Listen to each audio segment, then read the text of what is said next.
Hello! Welcome in, my beautiful peasants. I got a fantastic stream planned today, and really for every day this week. We have 3 priority tickets that came in this week, so we are cooking. Thank you guys for being here. I always appreciate the warm welcome. It's always cool to see a bunch of chat before I even get here. Oh good, Aiden's here. Yep, you are the star of the show today. It's gonna be great. It's gonna be great. All right, well, let's get through our kind of welcome stuff here. I got a new question of the day, which is how do you choose a paint scheme? I have based on lore, based on vibes, real world inspiration, or just winging it.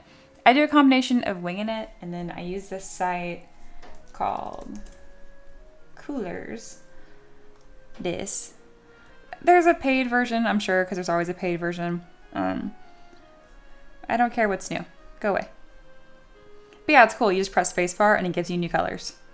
So if you guys are ever stuck, I highly recommend this. It's called Coolers. Not sponsored. Alrighty. I think we're all set here. Yes. All right, and the next thing here is the heist today, still Pirates theme. The odds are worse, but the payout is double the odds. That's the only hint I'll give you. And then last but not least, the freebie of the day. All right, so this is hosted on my Patreon. Got over 3,700 people that support and follow me here, and you too can be one of them for free. There's always cool stuff to buy for me, but if you scroll down, you don't have to buy anything. You can just get this lovely birdfolk bard. She's got a lute. She's super cute. I'm a big fan of the hat. At the bottom here will always be those pre-supported files and no base version as well. So yes. This is all for 3D printing if you're not familiar with that. So if you want to have your own like super cool figures and stuff, most people use them for D&D or Pathfinder, stuff like that, but technically you can use it for whatever you wanted. Because I have a giant version here like of Thor. I just like for him to be on my desk. Pretty cool. All right. RV is here. Hello. And Ray, Monkey. Very good. Of course, Mini Blaze. Good, good. Oh, good. A couple of our mods too. Hello to Satyr and Aloha. On it for the shift. I like it. All right. Well, over the weekend, I got a lot of work done on the Cherry Blossom Dragon. I was really kind of focusing on my skills to try to kind of pump up to the next level, which is easier said than done. Aiden says he is so cute. I love the bird. Thank you, thank you. I had so much fun sculpting her, him. It's pretty nebulous. It's a bird. It can go either way.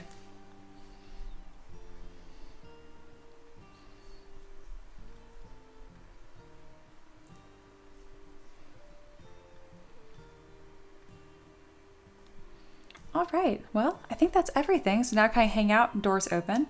If you're not familiar, hello, my name is Mia, and I sculpt tabletop minis for a living.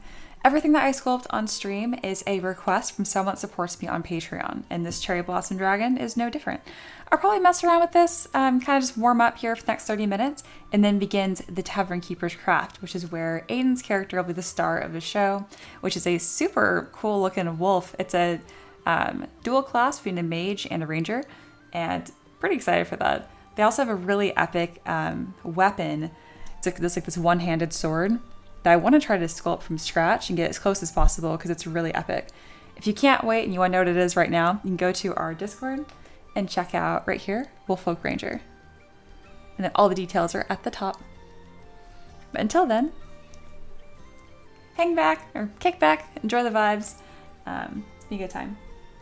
Ray says, Mia did this fantastic job with those scales. Thank you, thank you. Yeah, I am pretty thrilled with it. Let's go ahead and review this dragon a little bit since you mentioned the scales, because it was kind of a cool technique here. I actually used one of the default brushes. I think it's Chisel Organic. I believe it's used for mushrooms and fungus is what's named. But you can use stuff whatever you want. Yeah, right here, Fungus 1. That is how I made all of these scales. See?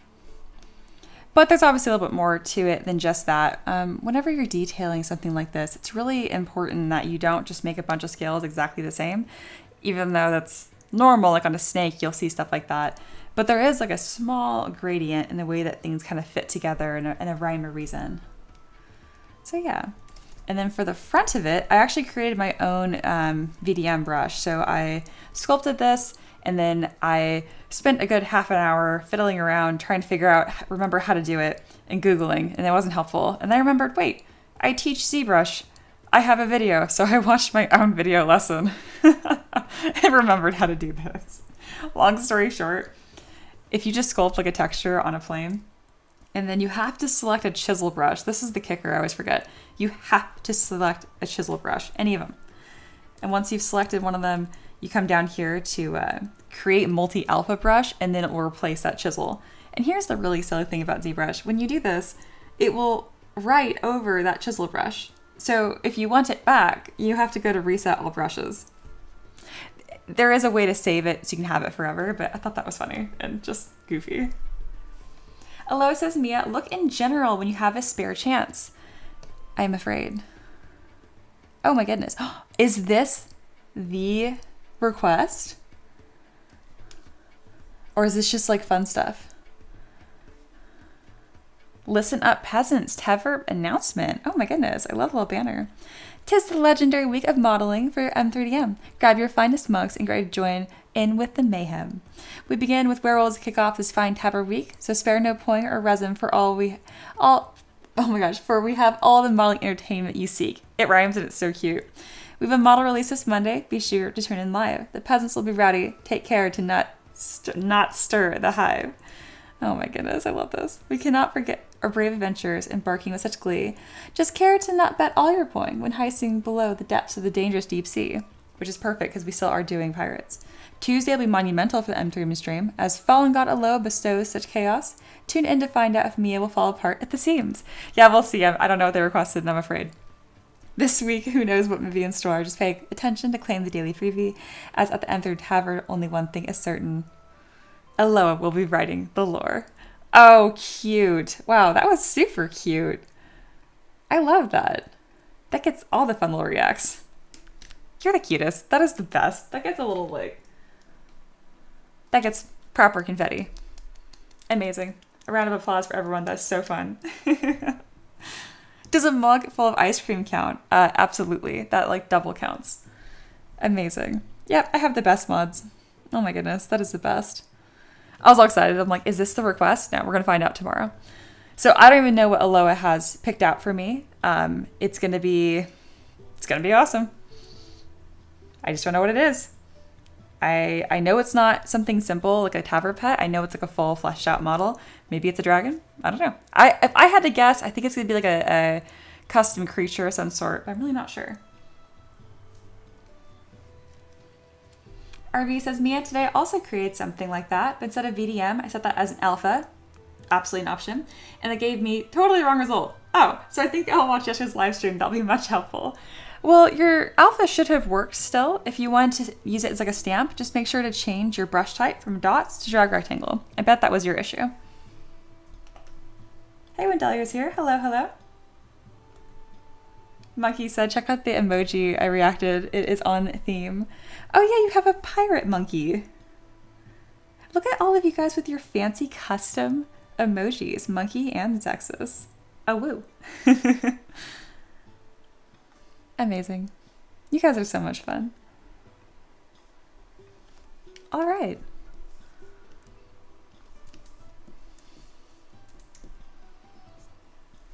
Well, that's a pretty good lively welcome in, if I do say so. Hey, Empress, welcome in.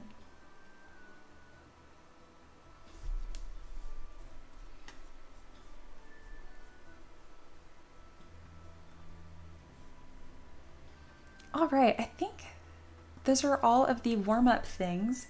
The D20 of Destiny will be in play today, but not until happy hour. So we have lots of goodness to get through first.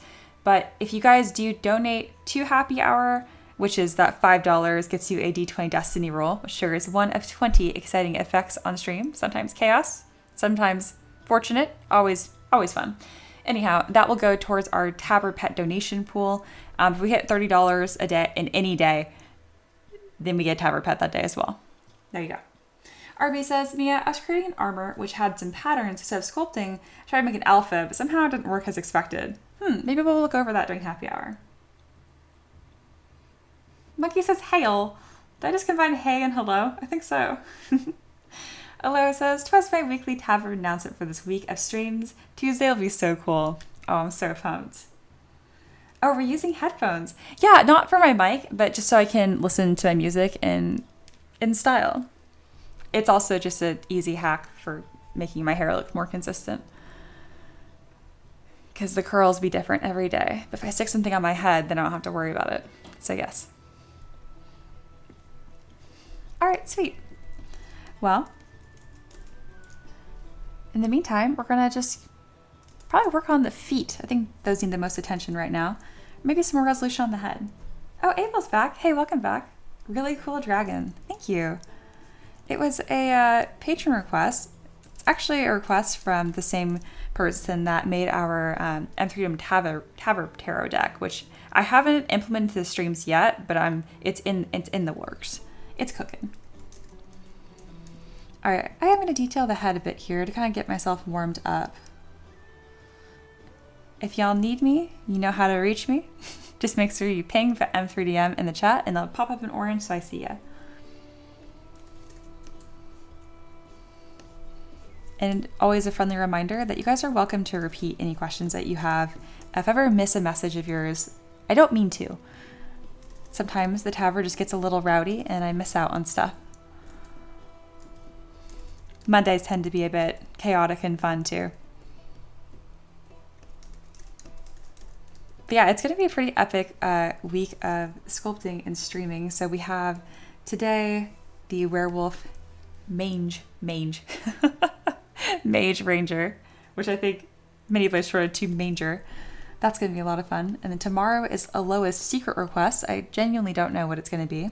And then we had another priority ticket come in for a warlock owlin, being an Wolffolk, which I have not done before either. I'm really excited. I've done birdfolk, which is actually the freebie today on my Patreon, but not an owl. So I'm really excited for that. So right now I'm just kind of coming through with some higher resolution and then my clay tubes brush. Or is this, yeah, clay tubes constant. I'm just kind of adding some material here and there to kind of bulk up what's already here.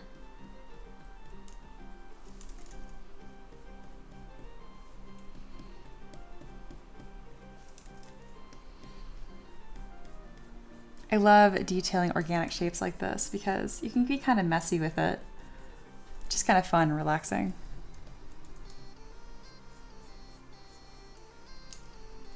I haven't decided how this volume underneath is going to fit in. There we go. I think that's right. Very nice.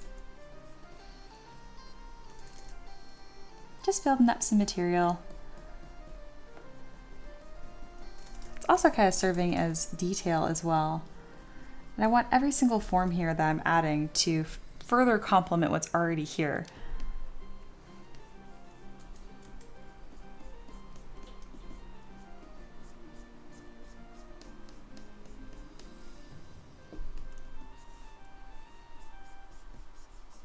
There we are.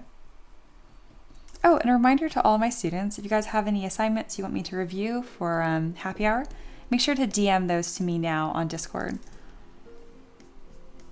Or at least just like some point close to happy hour so I can check those out and then give you a review on stream. And for says, also Mia, since I am here with my current assignment, I'm not sure what quantifies as feeling I completed it since I got like a 2-week head start. It's up to you. Let me see. Yours is the navigation. So it's just, I think what I put on there is like just being comfortable to rotate, pan, and zoom. So if you can do those 3 things, you're ready for your next assignment. There's not a test, so you're okay. And said, wait, a warlock owl. May I ask who submitted that? I have a suspicion. Yeah, of course. I have my live request board right here.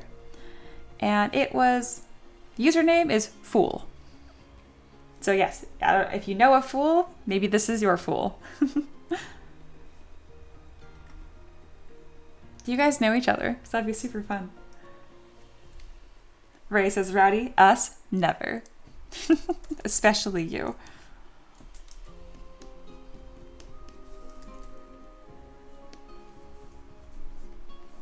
All right, I'm pretty happy with the volumes I've built up here. And then next, it's going to be adding some finer details, I think. I kind of like that it's not too busy though.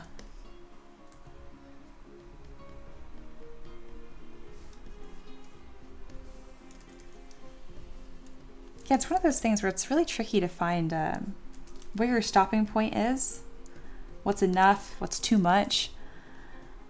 It's really kind of just like something you develop as you make more and more pieces. It's more of a feel thing.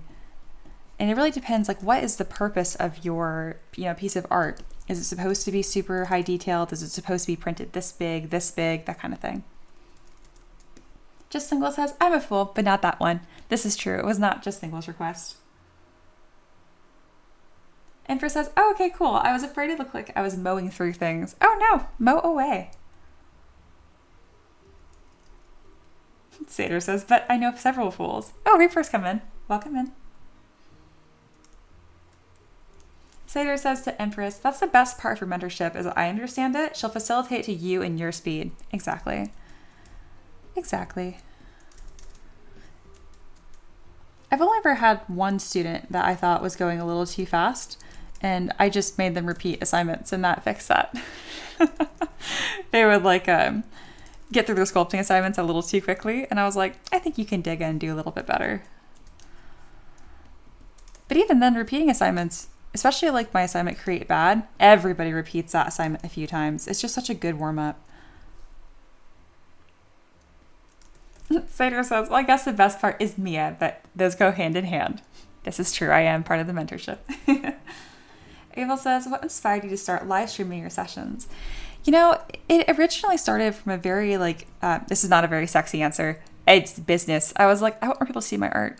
If I streamed it, maybe more people would see my stuff. And then it ended up being so much fun. I forgot how much I like to perform and just be on camera. So yeah, it kind of turned into that. But yeah, the non-sexy answer is because I thought it'd make me money, which it has as well. But that was the start.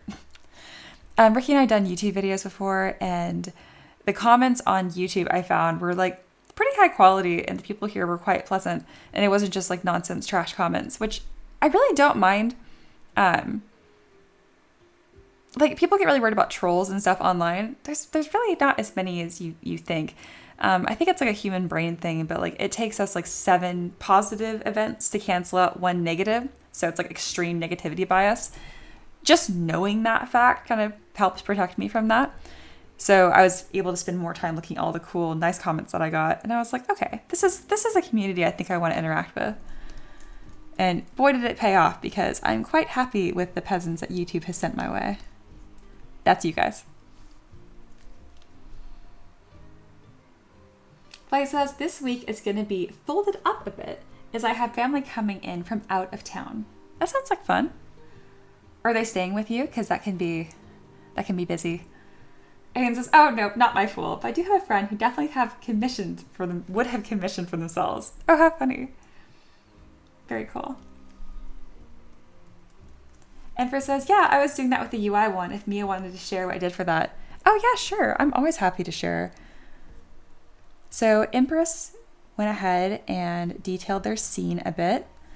So they have their own custom UI layout here, and then they had some photos that were the inspiration, which 2 of them are me. But yeah, very cool. So they got their own colors, really nice pink. I don't know if you guys can see that because my face is in the way, but some of the buttons I have are pink. Quite nice.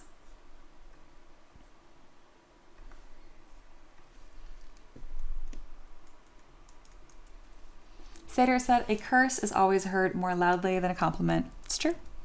It's very true. All right, I think I added a bit more detailing on the face. I like that. I do want some sort of tertiary shapes going on here. And by that, I mean little folds and wrinkles, but I don't want to do them manually. So I want to see if I can maybe use this, but tone down a lot. Ray says, Mia, I bet you get fewer nasty people on your channel because it feels like it's catered to learning. Maybe. I think a lot of my videos aren't. They're just more like 3D printing in general. I think it's just because tabletop and people that like fantasy stuff rock. My very biased opinion. All right, so I need this to be a chisel brush. I don't have it right now. So RB, if you're still here, essentially all you do to make your own VDM is you append a plane just like this. So you got your handy dandy plane, subdivide it a bunch of times, and then after you do that, mask the edges and then start sculpting. The reason why it's important that you mask the edges is because if they're not perfectly flat, your VDM brush is gonna not lay nicely. So just trust me, mask the edges. And then ta-da, once you have sculpted your fancy shape, select a chisel brush. You have to do this. This is so silly. If you do not select a chisel brush, it doesn't work. It's stupid. Anyway, select a chisel brush and then click on Create Multi-Alpha. Make sure your highest subdiv is also selected. And now you'll see you have, that is your new chisel brush. Yes, it overwrites the one you selected. I know, it's so stupid. ZBrush is like, you cannot, in fact, have your cake and eat it too. I'm like, okay, whatever. You can save your brush that you have right here, save as, and then load it in later if you like.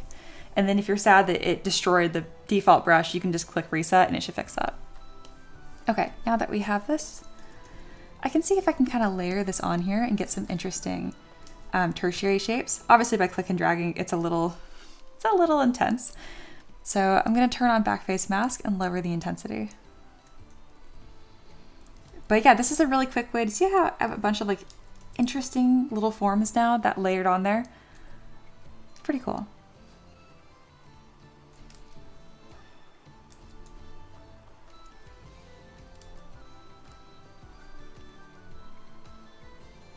Satyrs like hashtag short. I know.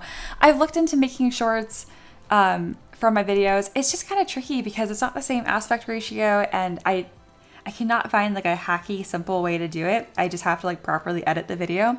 So I haven't, but I'm looking into it, I promise.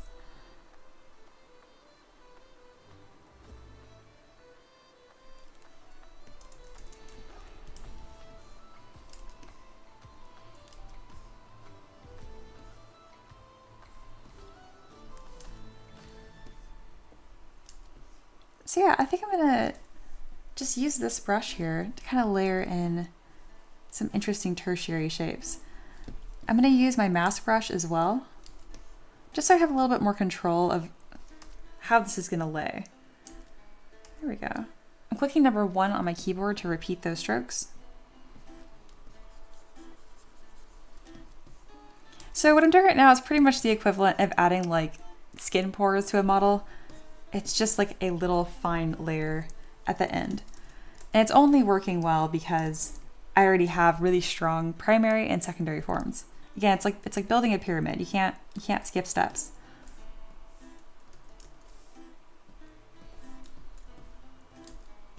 I'm still not certain how I'm going to pose this model. I know it's going to be a lot of work, but it's going to be awesome.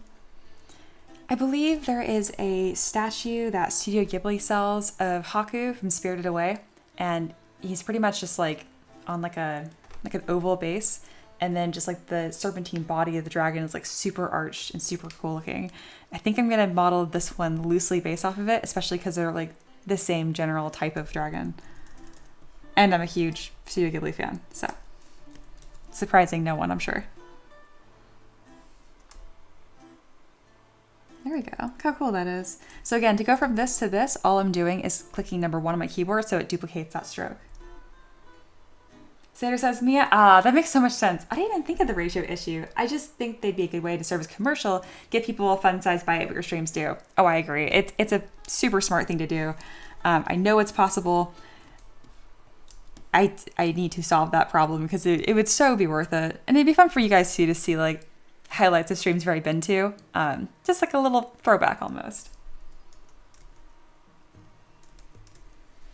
Mayblay says, Mia, I'm going to use the B word to brace yourself. This early? I think you could do something like the Blender shorts showing how to do one thing in ZBrush. Yeah, I think I'd like, also terrible, plug your ears. But anyway, I think that'd be really smart, especially because I'm obsessed with like just answering the question. Like I'd love to do a short on that VDM brush. Nice, short and simple, not overcomplicated, not explaining all the things that you can't do with it or can do with it. Just explaining how to make the darn brush. Darn brush.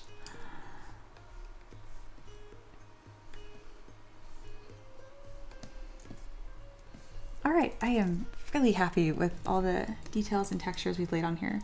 We lost a few teeth, so let's go ahead and kind of tuck the lips back just a touch. There we go. All right, I'd say that was a pretty successful warm-up. Here, let's see if I can mirror it so we got our 2 dragon heads. There we go. That's literally our before and after. Just increased the resolution and just added some sort of texturing there, so when you paint it, it looks nice.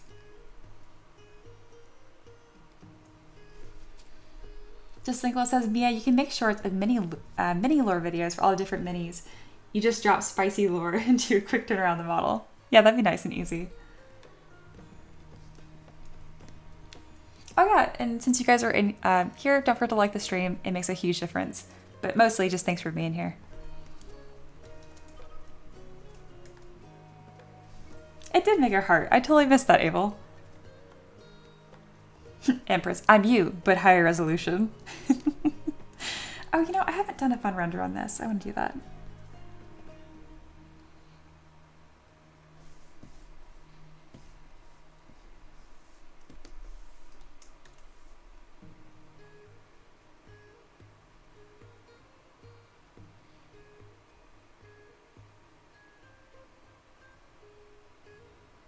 Ooh, that's nice. Okay.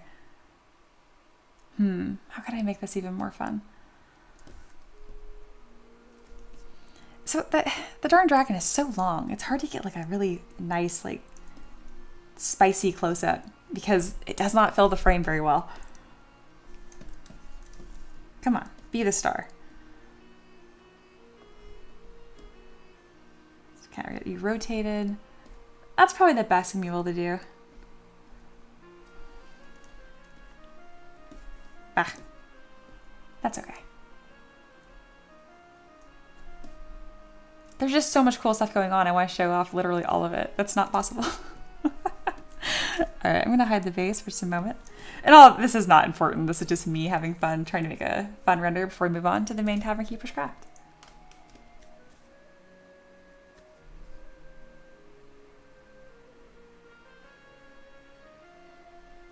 Awesome. Oh, that's so nice. Do you guys have any questions about how this was made, just really quick before we move on? Also, can I trust you guys to be left alone for like 3 minutes while I make another coffee? Or maybe I can text my husband. Do you think he'd mind? Husband. I don't know, I'm just feeling like it's gonna be a good stream. It's a second coffee kind of day. I'm gonna send him coffee with a heart. I feel like that's convincing. No.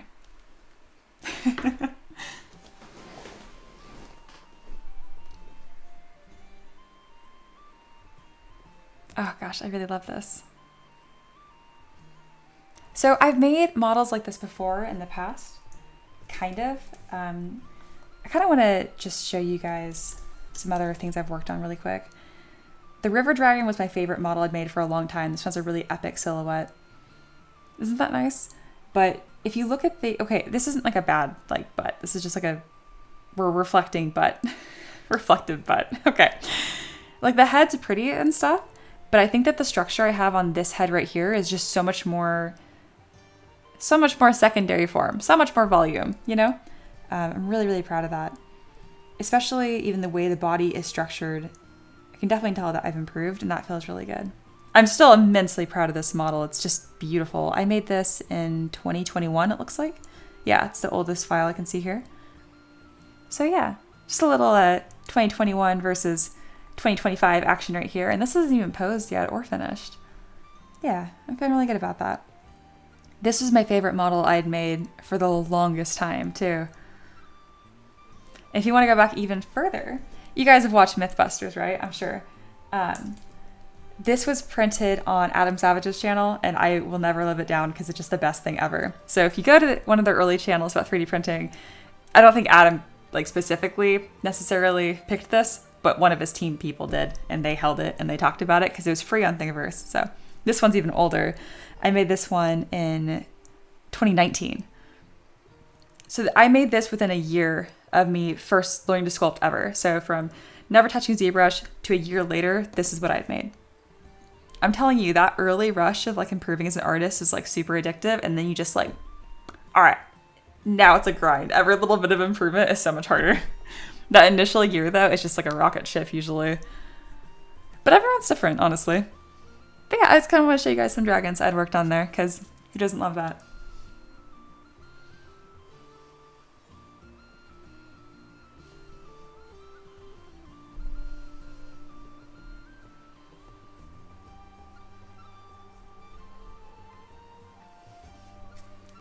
Excellent, excellent. All right, I think we are ready for the main event. It is time. Welcome to the Tavern Keeper's Craft.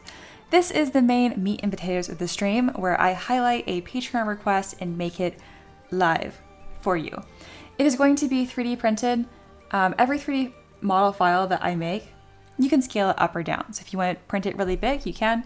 The exact same file can also be 28 millimeter, which is how I normally, that's like the detail level I sculpt for. That's actually not true. I sculpt the detail level as if you're going to print it this big, but it just also does look good small. So yes, that is what we are doing today. Let's talk about the request. Okay. Here we are. Today's request is from Aiden in the chat. Their name is X's on Patreon, but it's the same person. This is their first month supporting my art, so everyone give them a huge warm welcome. Thank you so much for trusting me with your beloved character. And they say, hi, new time subscriber here, looking to get my werewolf ranger / mage done up. He is a Horizon Walker ranger who fights with a calm and collected demeanor, teleporting and dashing around the battlefield with a one-handed curved sword. And there he is. He looks nice. He does look friendly and calm. He also has a pretty awesome weapon. It's pretty epic here. You did get my text. Oh yeah, I put it in the chat. I was like, fine. Thank you. All right. So that is what we are sculpting today. The main elements here is that it is a Wolffolk. Say that 5 times fast. Wolffolk. Werewolf essentially, but I'm not going to call it a werewolf because it's going to fit into my character catalog, not into my bestiary. Pretty much because it has clothes, which is not very beast thin. All right, ranger / mage dual class. I'm going to end up calling it just a ranger, but I do want to make sure we have like the flair here of like, there's definitely like a mage feel. All right, let's go ahead and get started. Aiden, intensely shaking excitement. Oh, I love the enthusiasm. You're so fun. I get the best people supporting my art, I swear. All right, so step 1 is I open up my beginning ZPR. So I go to my desktop, click on begin, and this is really cool because it has all of my tools. Where are my tools? They're immediately gone. So this is not supposed to be blank. Where is it? Tool. Get over there. There's my stuff. ZBrush be ZBrushing. Okay. Perfect. So obviously, this is not the right base mesh, but this is the default that I have because I usually work on either like humans or humanoids. In this case though, we do not need a human base mesh. We actually need my Wolffolk base mesh, which I have because I've sculpted quite a few wolves, but we're still gonna be tweaking it quite a bit to make it the best it can be. So this is the female, I believe. Yes. So I have a male and a female base here, which are different. So I'm going to delete these pieces, and then I should be left with just the male. There we go. A bit broader, a bit stockier, but there's some improvements that I think I've grown as an artist. There's definitely things I can improve on here. The body is mostly where we need it to be, but a little lankier, and then the face needs quite a few adjustments to fit Aiden's character. Mini Blay says, Mia, maybe this should be from scratch to get the full effect. Yeah, no. I've sculpted enough arms and bodies from scratch in my life. I like sculpting monsters from scratch, but like, no. Good try, Benny Blaze. Good try. I've spoiled you guys. Now you want everything from a sphere. You're going to wear me out. All right, so now that I have my base mesh there, this is my asset library. So these are all other pieces I've sculpted for different models that I can kind of use to piece together. Let me see. And so now this first stage is pretty much like kit bashing. I grab all the pieces that will best suit the character and then sculpt from scratch as needed. Abel said, when did you create your base mesh and how many do you have? Oof, good question. Lord, I got a lot. So the human one is from ZBuilder, which was sculpted by Gregory Svesmordev, very talented artist, and I used that and modified it. But as far as my like animal bodies and stuff, like, no, I sculpted those. Here we go. So I have Z bodies. I have Chunk the dwarf. Who is Chunk the dwarf? Oh, he is chunky. I did make him recently. Anyway, I forgot. There's so many. But yes, I have Chunk the dwarf. And then here's all my animals. So a couple of these I actually made recently on stream, like the Wolffolk. This base mesh was done on stream and sculpted from scratch pretty much as well. But yeah, just a bunch of different critters. Thank you so much, honey.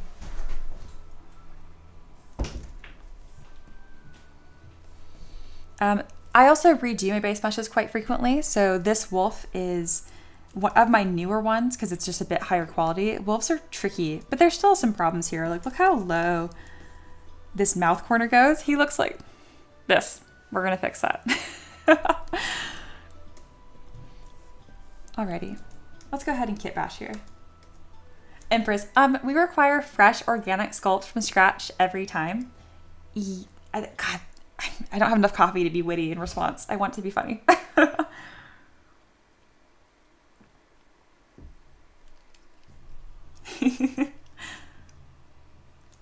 Alrighty, so anyhow, we are starting this Wolffolk. Step 1 is we kit bash.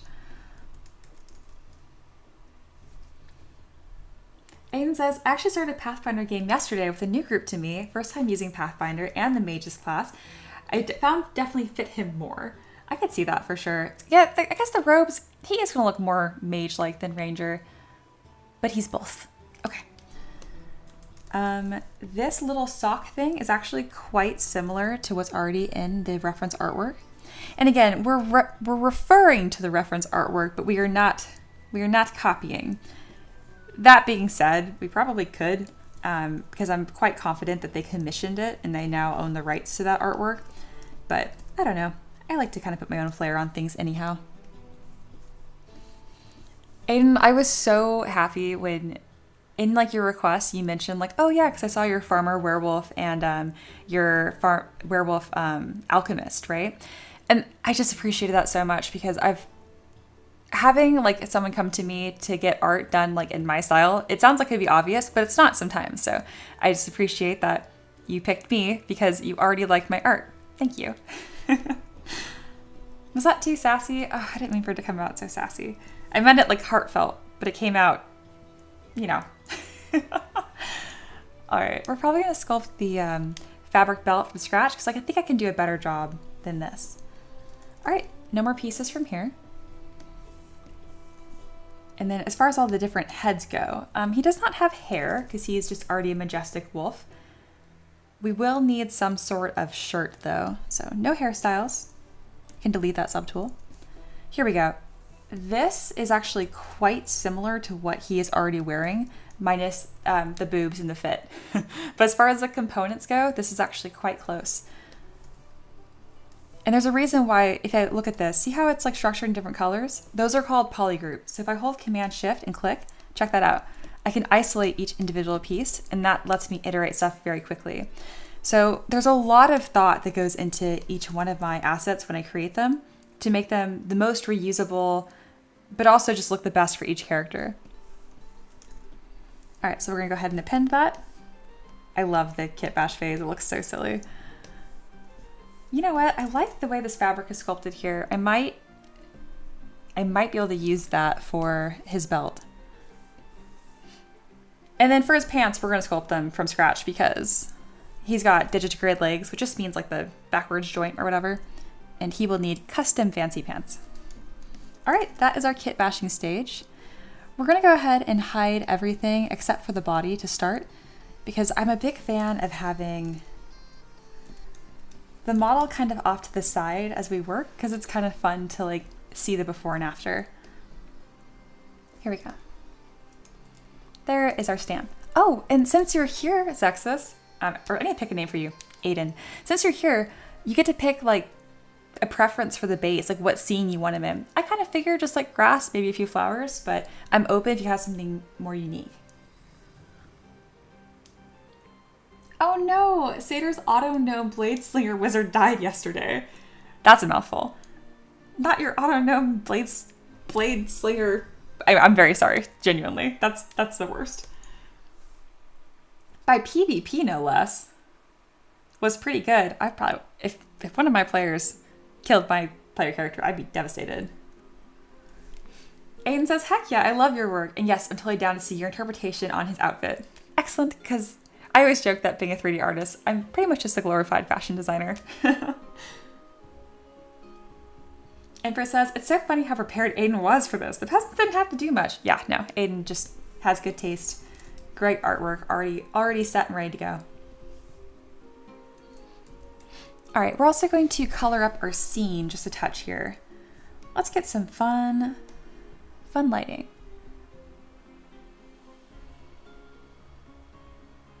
That's a little too broody. That's not quite what we're going for, though I do like it.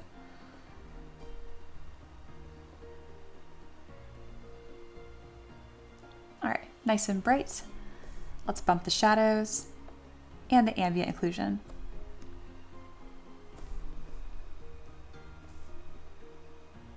Perfect. Hey, Miguel's here. Hey, girl. Hey. Hope your stream goes well today. Thank you, Miguel. Oh, good. Sator said, Mia, no, we're level 11, so I got a resurrection. Very good. I'm so glad. That, because I know you love your character, obviously, you know? Miguel, what are you working on today? Miguel is also a fellow, very talented artist. And just a very good friend to boot. All right, we are making some pants for this fellow. So we're going to mask right up to this point here. That looks good. I'm gonna go ahead and sneak it up just a little bit so we avoid that crease. I'm also gonna increase the resolution so it's not as blurry. There we go. Now invert that mask and extract just this mesh to make some pumps. There we go. Aiden says, I commission a lot of stuff. Well, I know when I'm in need of reference. Perfect. I love doing character requests for people like you that already have a bunch of art done.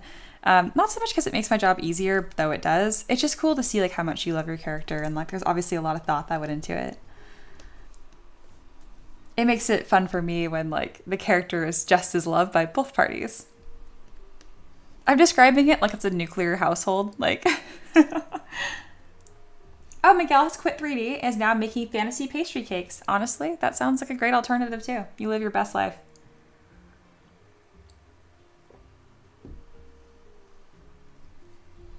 Sator says, I got mind controlled by an enemy mage, swung on the dwarf barbarian fighter, and he was raging and is dumb, so he retaliated. He managed to crit me 2 out of 3 hits. Oh my goodness. That sounds like a good session though. And Miguel, of course, you kid. Working on the new 2025 Elemental. Very wispy. That sounds like fun. Sculpting wind and just like air in general is like weirdly difficult because it's like not a visual thing.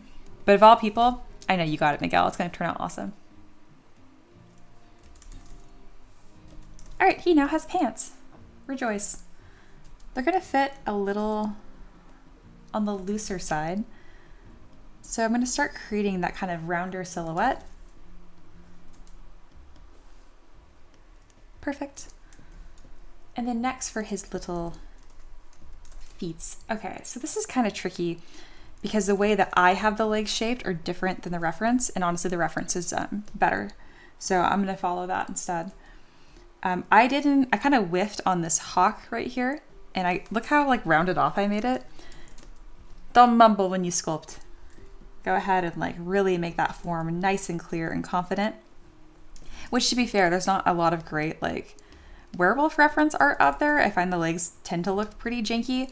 This is probably some of the best 2D reference art I've seen for a Wolffolk like this. So I'm gonna use this probably as an excuse to upgrade my own base mesh and then keep it after the fact. All right, the feet look pretty spot on now. Good. All right, let's go ahead and fit. They're like little socks. If you're curious what reference I'm looking at here, it is right here. Bam. So I'll just have, I know my head's covering most of it. Now it looks like I am the character, but anyway. Miguel says, to be honest, I'm not really feeling it, but it's hard to get wispiness down anyway, so I'll probably just accept what I made. Absolutely. You've done so much good work. If not, they're not all going to be a banger. And you know, it's funny because there's going to be someone out there where this air elemental you make, it's going to be their favorite model that you've made. I always find like when there's models that like I think are like just fine, there's someone out there, it's going to be their favorite. And I'm like, oh, bless you.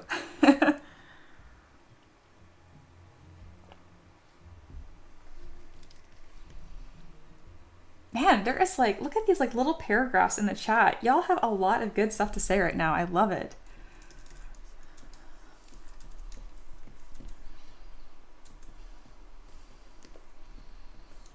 You guys really make my job so easy. Thank you. It doesn't feel like I have to entertain y'all. It's like y'all just come here and just entertain yourselves and you talk amongst yourselves and you're interesting.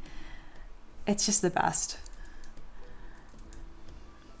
Sometimes I think I gush about you guys too much and I'm like, I can be as positive as I want. All right, so now I'm just kind of fitting these little socks to his feet.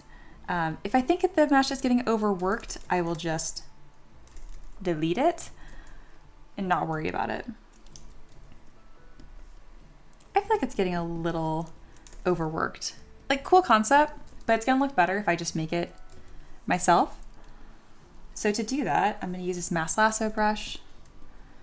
I think I just want it to be like a low sock. The toes on this model look so good that I don't want to cover them with a sock. So I think I'm just gonna make this little bracer as is. And then I'm actually gonna get rid of the dew claw just so it lays a little nicer and doesn't make the sock look weird. There we go.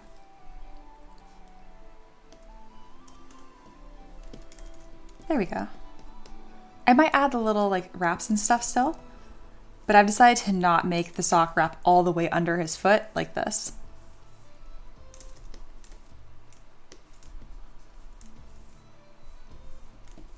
I try to be really transparent in my design process, but if I have any of my baby artists that are in my tutelage that are like, wait, why did you make that decision?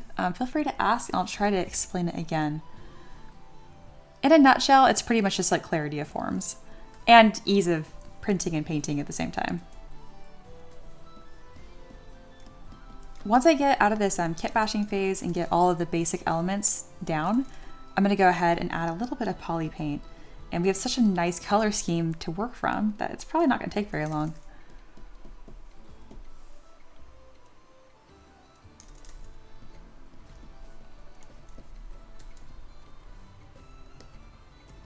Paint says, Mia, one of your little frogs is one of my favorites because it got me really into 3D printing and mini painting. Oh, really? That makes me so happy. And funny enough, I actually found those really tricky to make and get a little frustrating, so I'm really glad that you like them. Aiden says, yes, don't cover the toe beans. Very good. We're on the same page. And then Miguel says, hey, everyone, check out this nerd over here being positive and showing a healthy mad mental maturity. Bwahaha. There, I made the combo toxic. I know, you still just fit right in though. You're still perfect. I appreciate the effort for toxicity though, I do. We're not gonna do metal grooves because this is, well, for two reasons. One, I just don't think it super suits the reference or either class. Metal greaves would be more for like a paladin, maybe even a fighter. Okay, we now have these little poofs. Let's define the knee a little bit more. And then I just feel like this is too long. I can adjust the proportions though once we are in Transpose Master, so I'll leave that alone for right now. I've made a mental note of it. All right, we've got 2 components here. Now let's get the bodice done, because obviously this doesn't quite suit him for obvious reasons. We're gonna mostly line it up, and then we're gonna break it down to its components. So we don't need the belt right here. In fact, we're not gonna need the belt at all. So I can just go ahead and remove that, delete. And then I'm also going to hide the trim pieces. And then grab this main bodice here and mirror and weld. It's very important that it actually is truly symmetrical because I'm working on it in symmetry.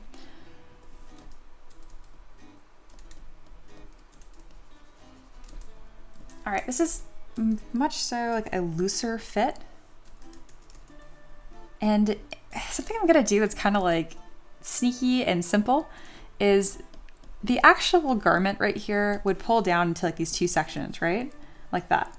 But when I go to pose that, I'm gonna have all this deformation right here that I don't wanna deal with. And since he does have this nice little belt right here, I'm actually gonna make them separate pieces. It's gonna make it easier to construct and pose and just keep everything where it's supposed to be. All right, this guy is really broad-shouldered and a bit heftier than we need him to be. So we'll definitely be going to Transpose Master to kind of tighten up some of these proportions. But for now, we're still just going for base shapes.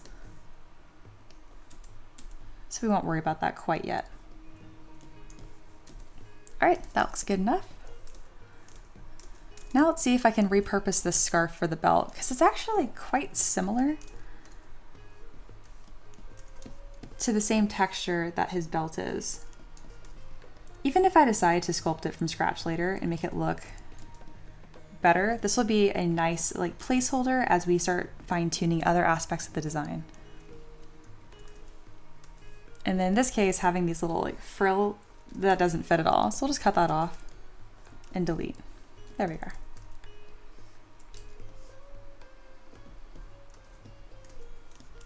It's pretty often where when I use different pieces from my asset library, by the time that I'm done with them and all the modifications, like you almost can't even recognize where the piece came from.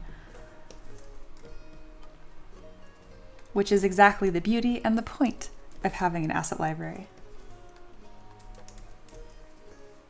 Muscle his chest a bit? Oh, no. Less muscle. De-muscle. Unless Aiden wants a bodybuilder version of their character. I mean, you can ask for whatever you want. I plan to just make it look like the reference because the reference is already so nice. Yeah, check that out. Isn't that crazy how similar this looks? Even though it wasn't like custom made for this, it was custom altered for this character because we're in that kit bashing stage. This is also partly possible just because I made all the pieces since I know how they're constructed. It's even easier for me to alter them just how I want.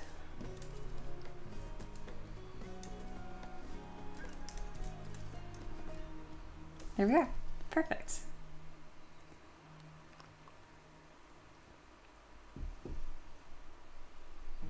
Emperor says, I love when Mia shares hacks for things, like making the top 2 separate pieces for easier posing and mitigating deformation issues. Good, I'm glad it's helpful. Aiden says, my character is supposed to be a very quick and dodgy type for fighting. His fighting style is almost supposed to be like Minato from Naruto. Why don't I remember which character that is? I didn't watch a ton of Naruto, but like enough where I should know. There we go. I'm like, I should know who that character is. Okay. Yes. Absolutely.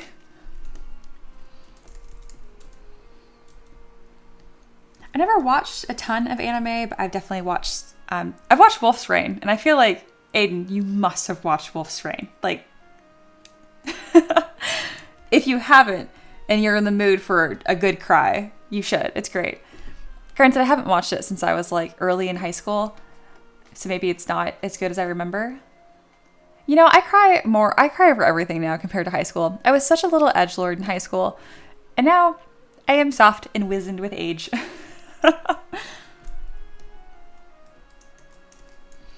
Anyway, other anime that I've watched is, of course, Attack on Titan, because it's 2025, and who hasn't? Huge fan. Black Butler was great. I don't acknowledge season 2. It's fine. I just don't acknowledge it because season 1 was fine. It was great. And then, of course, Full Metal Alchemist. And that's pretty much it, other than my, like, shoujo guilty pleasure. Do you pronounce it shoujo? I'm not sure how you say it. I read a lot more manga than I watch anime. And I have read a lot.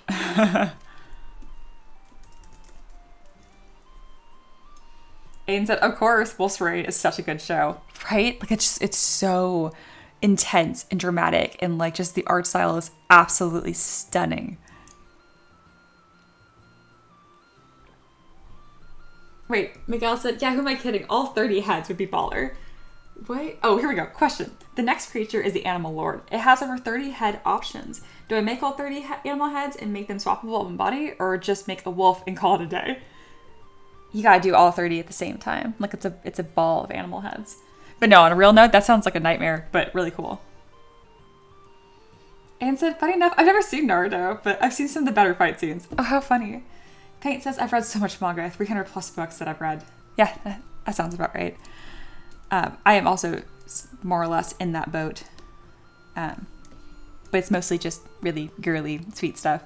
I have 3 sets of manga that I've actually purchased, and that's Attack on Titan, Fruits Basket, and Kami-sama Kiss. Yes. Full Metal Alchemist or Full Metal Alchemist Brotherhood? Brotherhood.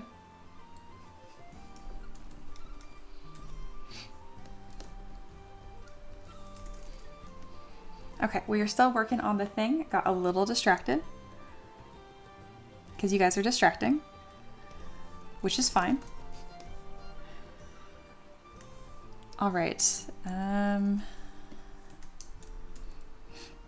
Still getting a lot of really good work done here. I don't know if it's worth fighting this trim. It requires so little fighting. I just want to make sure that it doesn't look overworked. Do my students know what I'm talking about when I say overworked?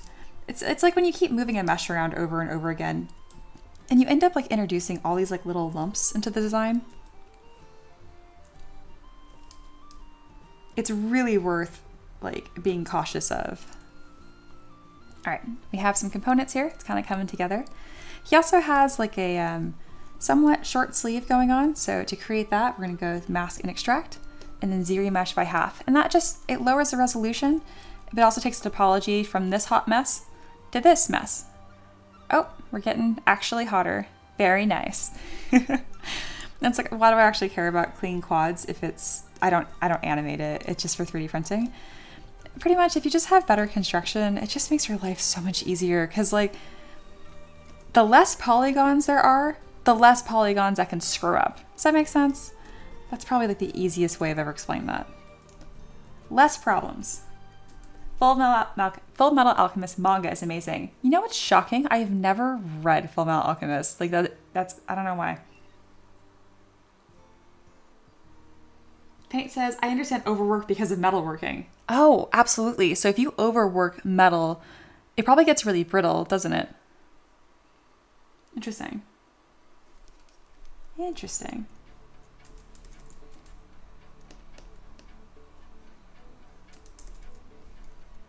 Oh, I don't know if I've said so already, but thank you guys for hanging out with me on this Monday afternoon / morning.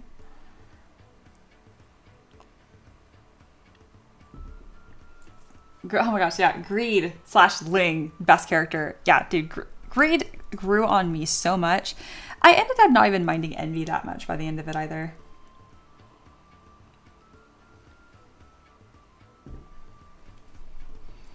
Trying to think of who my favorite character would be. Obviously, I adore Winry for obvious reasons. Growing up, she was like my idol. It was part of the reason why I picked mechanical engineering, not gonna lie. All right, we have some more base shapes here. Now let's get these layers. Oh, I almost made a mistake here. I almost didn't realize there's actually 2 layers here. Check this out. So the sleeves I created here that is the undershirt. Okay, so I need to make 2 layers of bottom things. Okay, I can do that. I guess I can't say I almost made a mistake when I didn't even get close to moving on. I just didn't see it originally. That's the best way to put it. All right, so we're creating the undermost layer right now.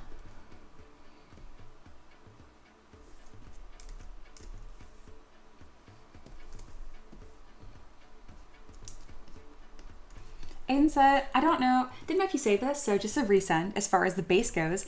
I know in the request I asked about him sitting on a rock of some kind, but if that isn't possible, I have plenty of ideas.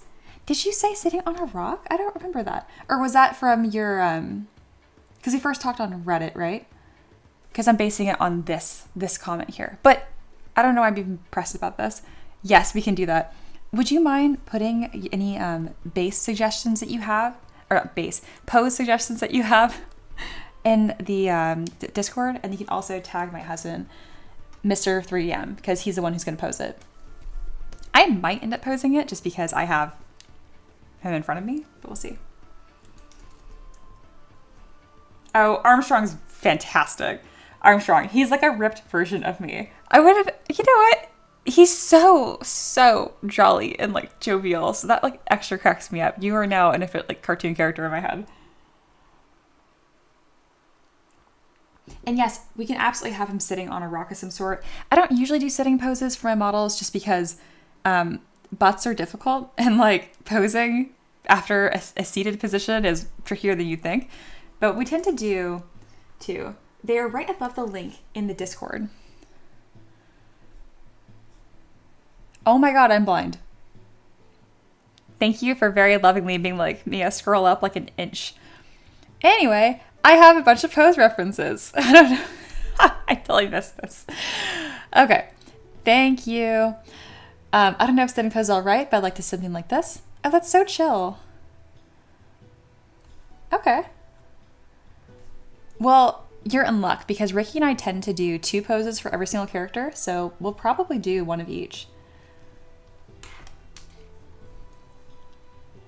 All right, I'm gonna go just ping my husband for this. Poses, oh my gosh, I can't type. Poses for Z Wolf. Perfect, thank you. You were ready for today.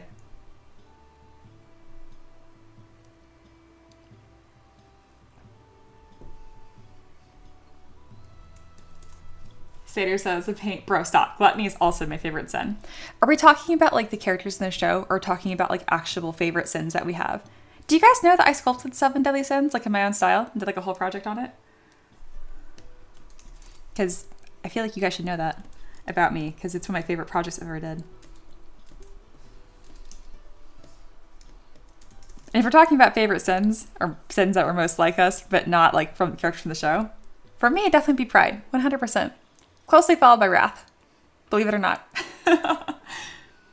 Miguel says, looking into the animal lore some more. So some head options are pretty typical. Bear-headed, wolf, cat, but some heads are going to be funny, like a bee head or a carp. Oh my gosh. Yeah, at least have one fish. That's hysterical. Did we announce a Lois announcement? We did, and I stumbled across it because it was early on for me to read rhymes, but it was beautiful. From the show. We won't go into in real life sins.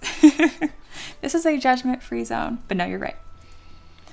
But yeah, so I did sculpt the 7 deadly sins in like my own style, and it was funny because when this is so on the nose, I already shared this, but when I sculpted Pride, she looked like an angel pretty much, and I was like, that's reflective of how I view that sin. So I had to like darken her up considerably because I'm like, Mia, no, sin.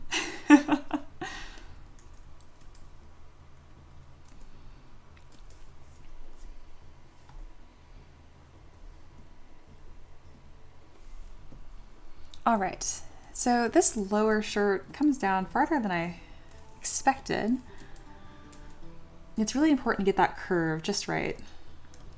Sweet, that's one layer, and then I'm gonna just simply duplicate it and inflate just a touch, and then mask the center and delete it. And that's how we'll create that second layer really quick. Check that out. It's a little too long, so instead of smoothing out the edge here, I can go with my Z modeler brush and just delete some edge loops. Or poly loops. Spacebar, delete, poly loop. Click, click. There we go. And now it's a bit shorter. And then it needs to somewhat line up. Here we go.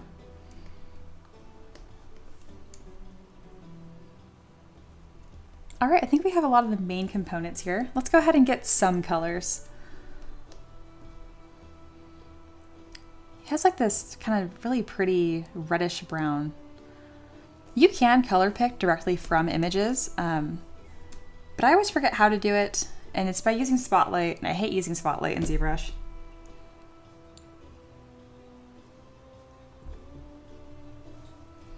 Sater says, I'm sad you darkened her up. I love the juxtaposition of expectation versus reality. Oh, don't get me wrong. She still looks like angelic. I just darkened like the color scheme when I presented it.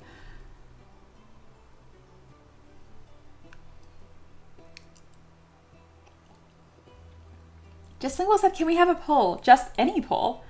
I mean, there is one right now at the top.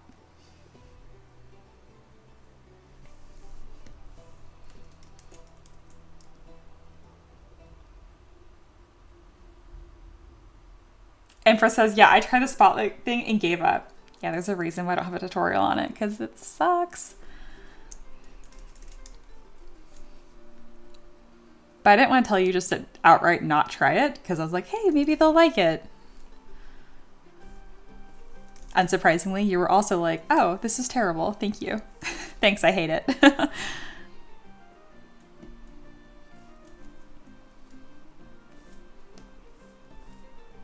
All right, we are getting some poly paint in.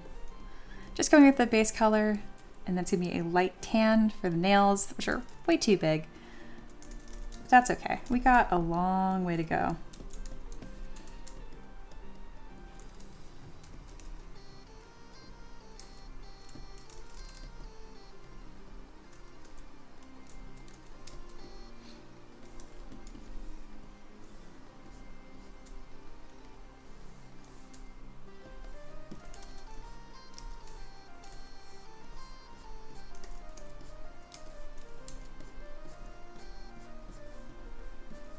There we go. And yeah, so all this poly painting I do, it doesn't show up on the actual model. I just really enjoy doing it. I think it makes the streams more fun to watch, and it kind of gives me a little bit of a design break as well.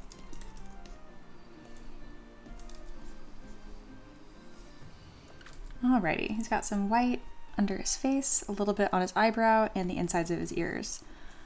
Same with his chest.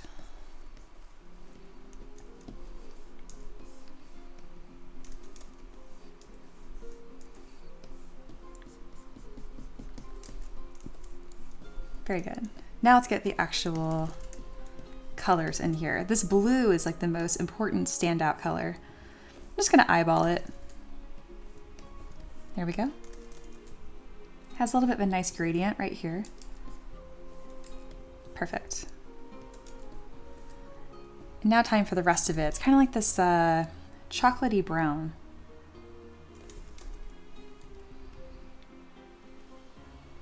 I might go more on the greenish side to kind of tan that out. Yeah, that works.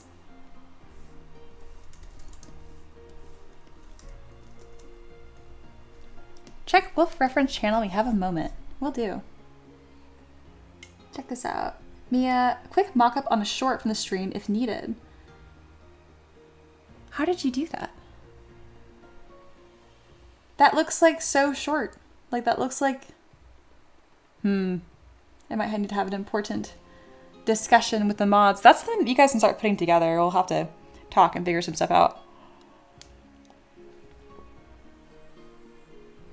Yeah, that's awesome.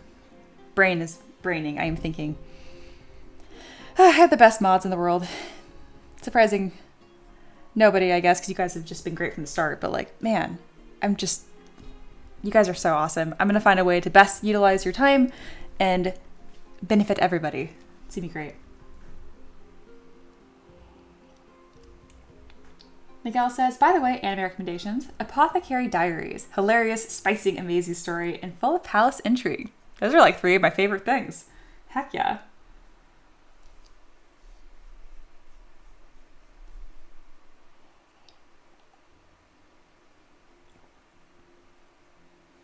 Aiden said, just so you know, the bottom shirt also splits. Yep, that's the trim on it. I don't have the split shown because it's going to be modeled on. It'll make sense when you see it. It's technically a trim detail that makes it happen, not like a texture difference. Does that make sense? Because this line right here is continuous. You'll see it when I add the trim. It's going to look just like that. It's an MP4, so if you want, you can hover over the video and download. Boop, I sure can. Now it's mine. Thank you. Oh, Aiden, I saw you ping me and then delete the message, like right as I read it out loud. You're so sweet. I appreciate you repeating yourself, though. That's always welcome. Always, always. Sater said, Mia, we had a whole discussion about it. Well, Reap and I did while Alo was cooking the masterpiece. You guys are wonderful. What am I supposed to... we do well for ourselves. I feel like I just want to pay you guys. I know people don't pay their mods, but like I can do whatever I want. Maybe I can just offer you guys like endless models. I don't know. There needs to be a symbiosis. There will be. Start talking about compensation. Demand, peasants, Tavern knights. All right, Miguel's gonna get some grub. Stay amazing. Hope the rest of the stream goes well. Thanks, Miguel. I appreciate you tuning in. I do.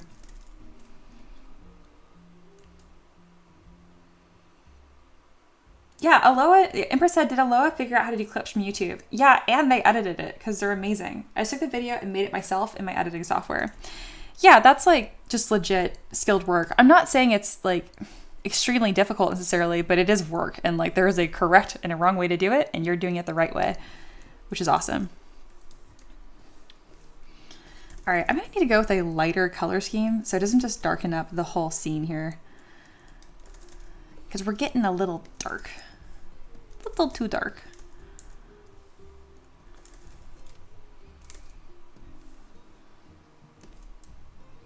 All right, this needs to be the same color because that's a shirt and then this is a shirt. There we go. Yes. And then I can make this the same color. It's a little silly, but we're getting there.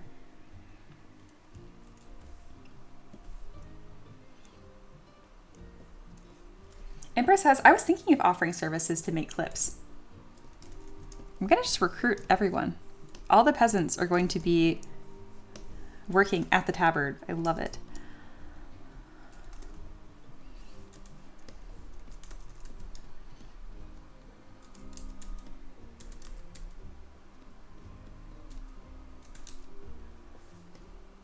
And like, it's definitely within Ricky's skill set to make these videos and stuff and the clips, but it is not within our time. That's like the biggest thing we're running into right now, where I'm like, oh my goodness, I am in fact one person. I used to be able to just work harder and just make it happen. But recently I'm like, there are in fact hard limits on the day. Somebody should have told me this. Gosh, he looks so grouchy. Let's go ahead and start fixing him. Oh, he's got these beautiful blue eyes too.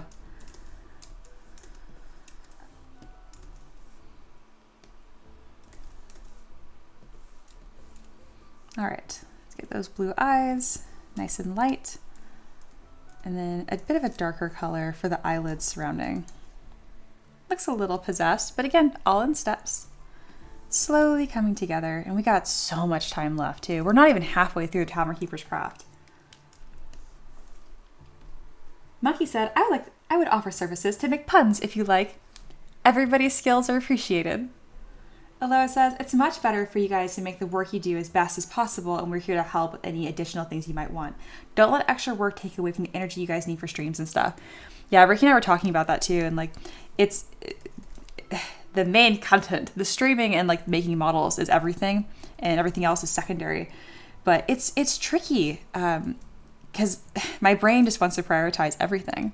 Turns out if you prioritize everything, it defeats the whole purpose of the word priority. Crazy, I know. I just don't want to build my little empire on slave labor. So I would really appreciate if you guys could figure out some sort of or we could together start figuring out some sort of compensation system for my mods, or just anyone that is literally exchanging content. I refuse to just pay in exposure. And I know it's like, oh, you're making like streams by like being here. I get that, but like that's not sustainable in the long run. Many Vice says, I'm good at reminding you to save. That you are. That you are. Speaking of, I haven't saved yet. It is that time. All right. Wolffolk. Ranger. I can't spell wolf. Wolffolk. Wolffolk. There we go. You guys are so appreciated though. Truly. All right, let's go ahead and de-crabify this guy. He looks so angry. All right, I'm gonna turn off Polypaint for a moment here while I adjust the face to look much more like our reference. So for starters, he just looks really crabby and we don't want that. And then next, his jaw is a little disturbing here, the way it like cuts all the way back. So we're gonna use our clay brush just to kind of patch that on up. There we go. And there should be more volume. So even though it's like a wolf human like folk cross, your jaw is a certain angle. Doesn't just come straight back. There's this thing. So obviously, what women like whatever makes like an Adam's apple, it's on everyone, right? Just men's more prominent. But this bump should still be here. Make sure you have this and not this. I can't even do it because it wouldn't be real. But anyway, that's what makes stuff look believable and nice. So I'm going to soften up that transition here. And if you're curious, you're like, oh, like how come your base mesh doesn't already have that? The short answer is because I'm still learning. So my base meshes are improving and iterating on themselves all the time. So we can kind of scoot this on up. We don't need to give him like a literal smile, but the proportions need to be better. Ooh, that's a really weird piece of mesh. Wow, what is that? Wow, I wish you were not doing that. I wish I constructed this more intelligently, but so be it. I can fix it. There we go.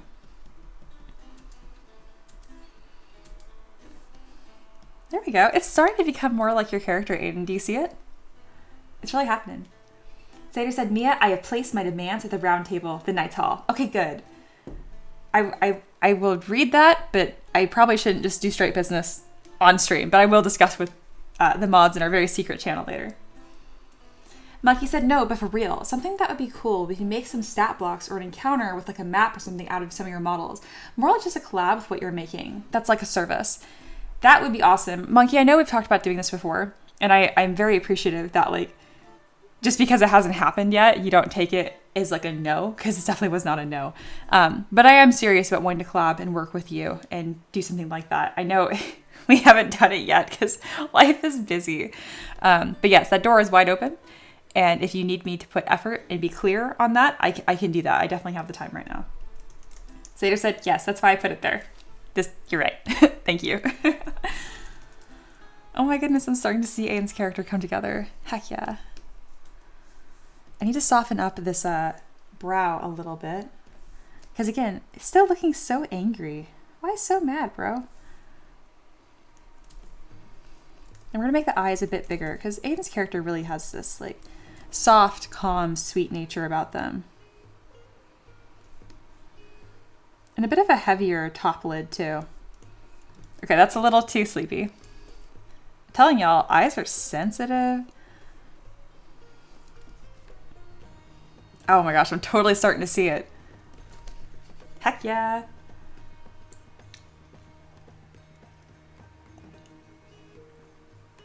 Thank you guys for being here. I'm really enjoying today's stream. Just kind of like chilling. I don't know if you guys could tell, but like at the end of last week, I was definitely dragging a little bit. I always love streaming, but like, I don't know, some weeks are harder than others. And I feel like I kind of hit my groove again, which thank God, because this week is super demanding as far as sculpting goes. So sculpting goes, I'm really glad I'm up for it because I would do it either way.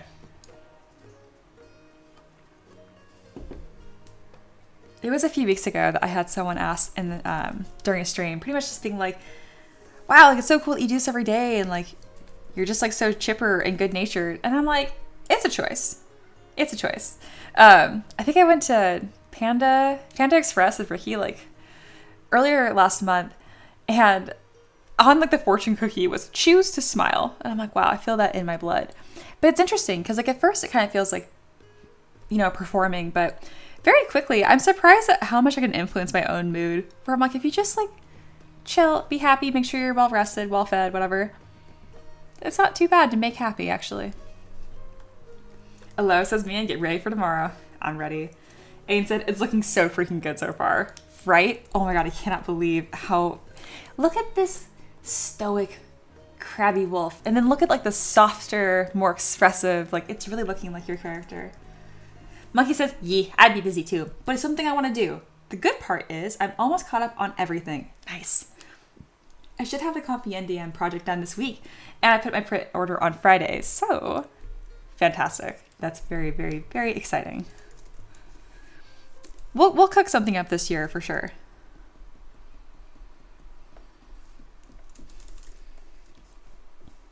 All right, looking at Aiden's character more. I'm not gonna do the little triangles on his face because if I sculpt them on, they will look like scars instead of just like markings. But that doesn't mean I can't paint them on myself.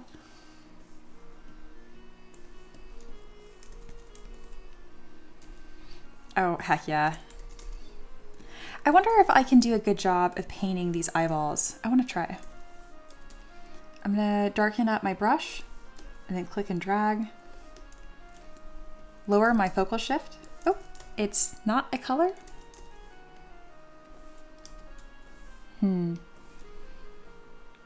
Reducing my focal shift, increasing the intensity. I can make him cross-eyed. That's charming. But on a real note, we can do better than that. Why do you look cross-eyed when you're symmetrical? I'm gonna do mirror and weld to make sure that these are in fact symmetrical. There we go. I'm just impressed at how good that looks even from the front because, oh my god, it's so difficult to draw. Like make wolves look good from the front. It's kind of like the same problem you have with like eagles.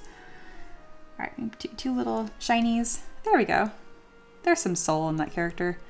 I don't like how tan the shinies are, so we'll go to a light blue instead to keep it looking crystal clear. There we go.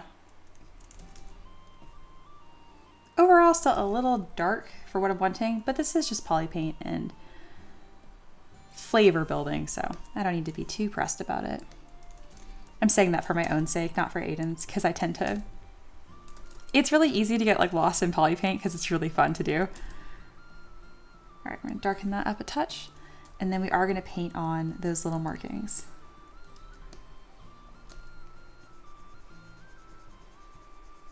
There'll be more on the subtle side, especially because this is like a more realistic looking 3D model. Cool. His ears are really big too, so let me go ahead and fix that up. He's got some little like tufts of hair on top of his ears too. Big fan of that. Cool. And then this coloring does extend down his snoot. That is the technical term. Same with the jaw. There we go. All right, looking pretty good. And then definitely just more of a long hair look as well. I might need to smear out the color a little bit to get that all adjusted.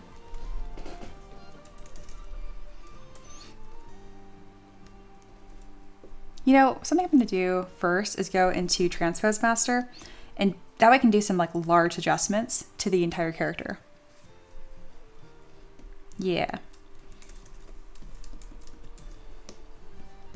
I'm gonna block in a couple of fabric folds right here, just so I can kind of start finding that silhouette. Okay. I'm gonna scooch this over just a touch. Very good. Empress says, if I could leave a review. Okay. Mia showcases the importance of customizing your work area to enhance the experience for yourself. Color that model even if it's not going to be printed or textured that way. Exactly. Don't forget, like, artists that do, you know, make art for a living, don't forget why you fell in love with art. And for me, it's all those like little details and stuff.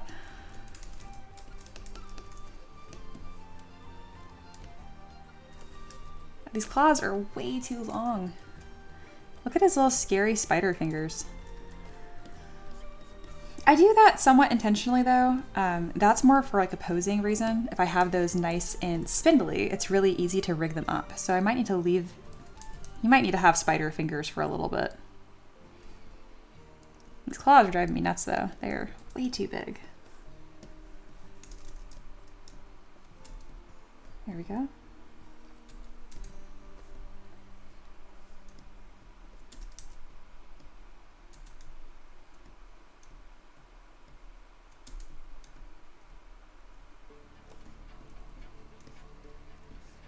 That's a bit better. Let's go ahead and soften them up a bit with a smooth brush. All right, now move on to another thing. So I'm missing a lot of like the fluff on the neck. We cannot forget about the fluff. I'm not gonna worry if the fur detail gets destroyed because if I sculpted it once, I can sculpt it again. What's most important is the silhouette. So let's go ahead and add a lot of bulk here. I'm doing that by just grabbing my move brush and holding down Option, that is Alt on Windows. He's gonna have like a double mane effect pretty much. There we go.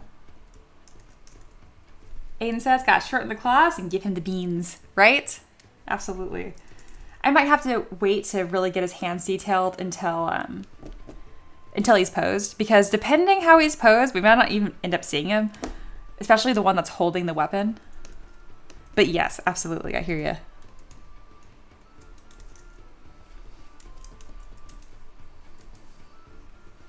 Aiden, it's been great having you part of the design process. You've been very chill and very trusting of the process. Because this is kind of a funny point to start from.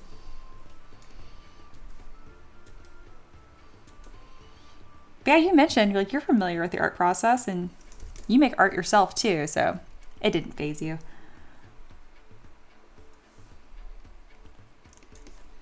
His chin is too small compared to the reference. Let's go ahead and bulk that up. There we go.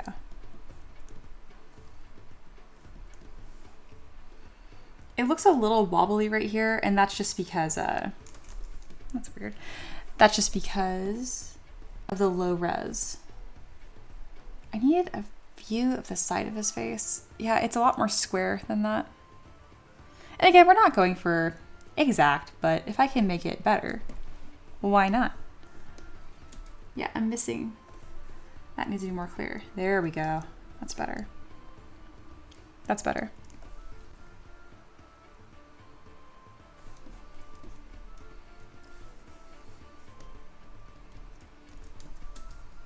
All right, more of a slope shoulder and kind of like on the wide but narrow side at the same time. Also, his tail is a much different shape than what I currently have. So I'll grab my transpose line and click and drag, and then long, fluffy tail. That is definitely not wolf-like, but I like it anyway. Wolves have like the stumpiest, like just straight little tails. I'm always surprised how short they are. And first says, how many people normally been around during the kit bashing phase? Oh, I would say 20%, like a quarter, 25%. Yeah, sometimes, but not always.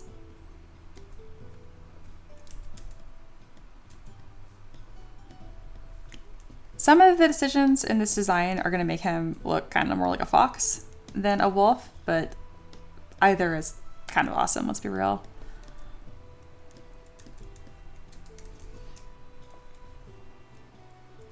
All right, his neck needs to be significantly longer. So there's two ways I can approach that. I can either push the like shoulders down, or I can make the neck longer. And I'm probably gonna do a combination of both to get the height here. Made the head just a touch bigger, moved it up.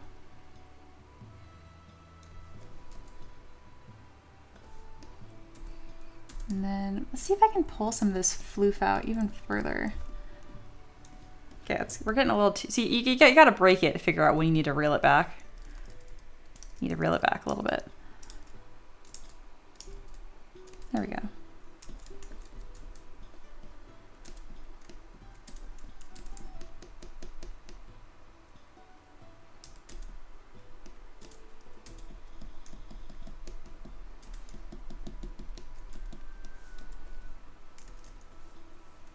There we go.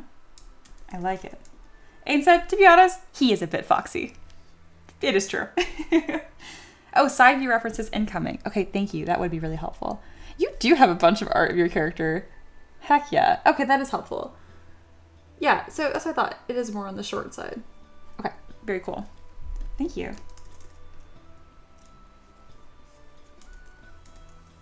You know what, actually, I'm closer than I thought. Good.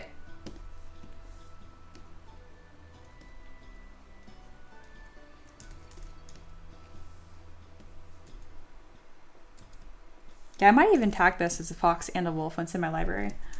I do that a lot too. Like I have characters that are elves, but like they have long hair that's covering their ears. So I'll mark him as human and as elf because it really can kind of go either way.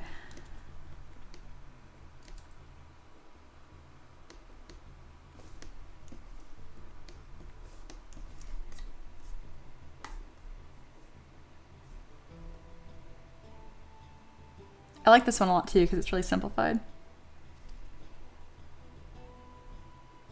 Oh, that's a cool action pose.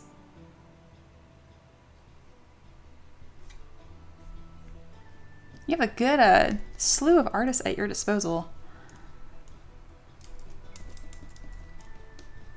Alrighty, let's kind of get this loosened up, fitting a little better. And these are rounded off at the shoulder a bit more. So yeah, all these like small tweaks that I'm doing, they're all to the silhouette. Just to get it, everything kind of looking just the way I want it. The pants are not big enough yet. He needs to be a bit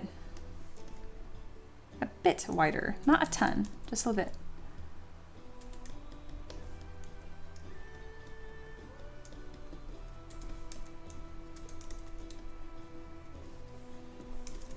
All right, now I'm gonna remove like the top and just kind of review the body really quick here because it's getting a little goofed up.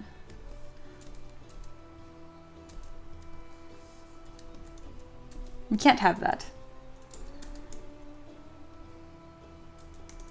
All right, so the forearm is a little bit too long. It's not bad. It's not too far off. Just needs to be shortened up a touch. There we go. And then we'll kind of inflate that blend. There we go, that's better.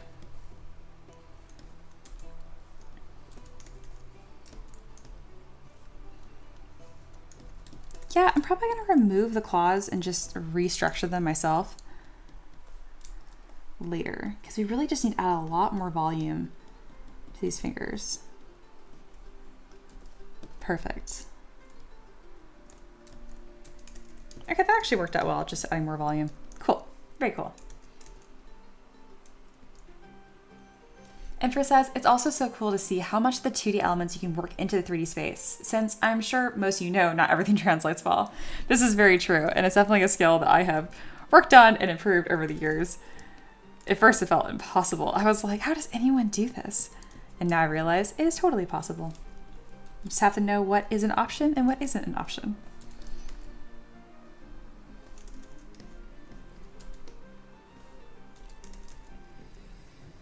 All right, the last thing that I'm kind of missing here is that his torso is actually a bit longer than this. I've made him a little stumpy.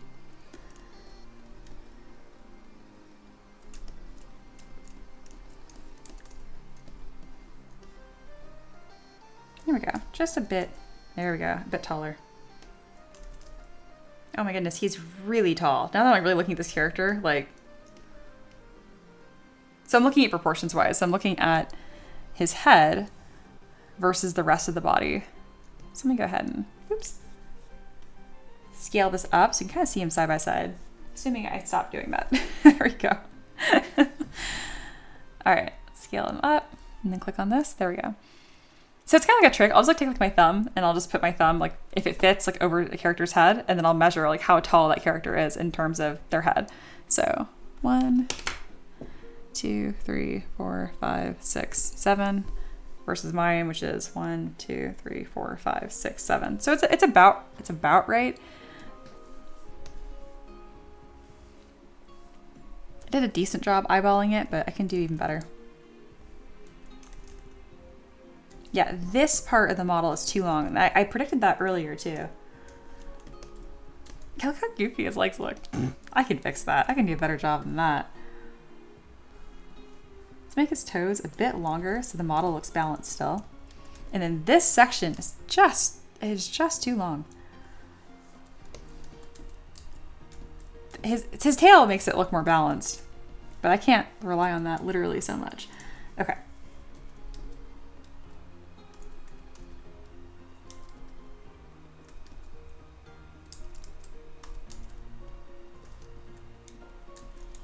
And so, but yeah, I've had a blast being in the streams and such. I'm definitely sticking around after this model. You give such a fantastic vibe. Thank you. I really appreciate that. That is high praise. It's all about the vibes. Oh my goodness.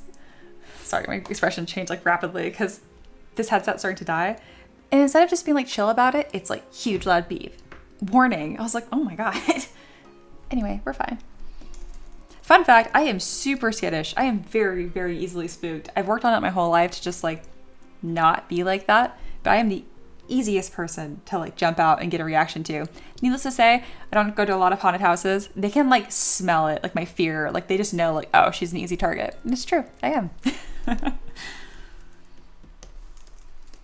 Do any of you guys like going to haunted houses and stuff? I don't.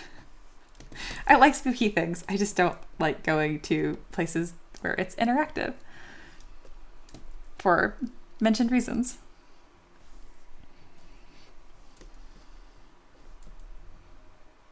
Oh, that looks so much better. Why did I think that was right before?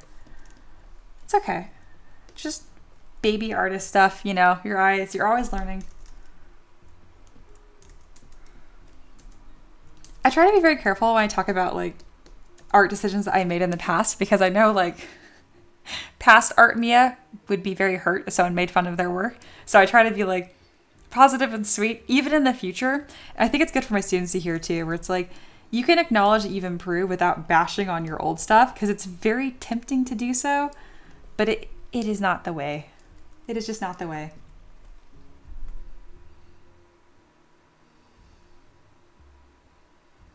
Sanders says, Mia, I know you, so I'm going to preface this by saying that this is not a brag. Okay. I'm curious what you're going to say. Empress says, nope, too anxious. I know the chainsaw is fake. It doesn't mean I'm not going to run in fear for my life. Same. Empress, we are very alike. There's been many things that you've said where I'm like, wow, like same, but on very specific things. Minifly says, man, I'm spending a lot of time in Davy Jones' locker. He needs to clean up a bit. Too much clutter. It's just you. It's just like your skeleton like 100 times. Sater says, I am the total opposite. Pretty sure it's because I'm dead inside, but I am very hard to spook. I hate going to haunted houses because they're just annoying. You sound like my husband. Ricky is impossible to spook as well. But they don't hate going to haunted houses. They're fun. They're super fun. Yeah. But he's impossible to spook.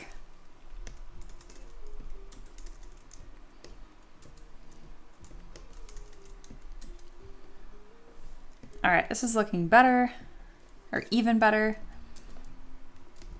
Gonna keep rounding off that face a little bit. I think I made his head a little too big. You have to be really, really careful when you're changing the proportion of the head to the rest of the body, because if you want your character to look tall, the head should be small. Sater says, I can usually see where the scares are coming. It's always just people jumping out at me. It's loud or dark or flashy. Blech. Honestly, I can usually see and predict it too, and it doesn't help at all. Like, knowing that I'm gonna get be spooked does not mitigate my response at all. Yeah. Sater says, I'd love to work at one though. That could fit.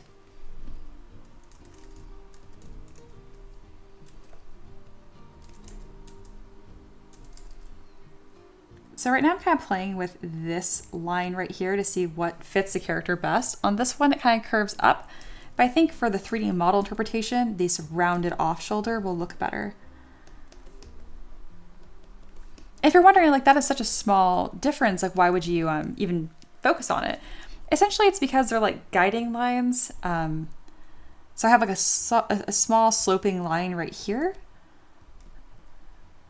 So do I want to break that line, or do I want to keep it going? And I think the answer is usually to keep it going.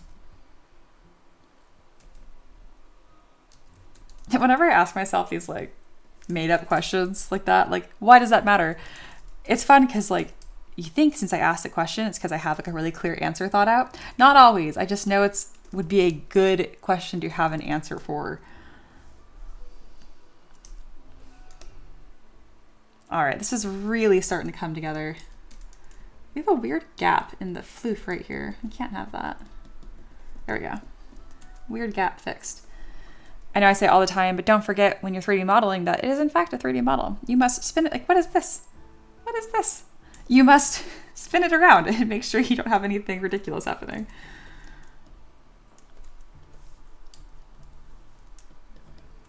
It happens more often than you think, where I'm like, oh, that's all goofed up. All right, that's looking much better. Again, we're in Transpose Master, but we are not posing. We are here just to make sure that all the proportions are nice and that I can move everything around at once. Because that is the most important part. Details get all of the glory, but it's really the basic forms and lines that make a character read. The details just build on what's already there. It's like the icing on a cake. And I don't know like anybody whose favorite part of cake is icing. I know y'all exist out there, but you're in the minority. It's okay to be wrong. Oh, this looks so much better, this leg. I don't know why I had it so kicked back.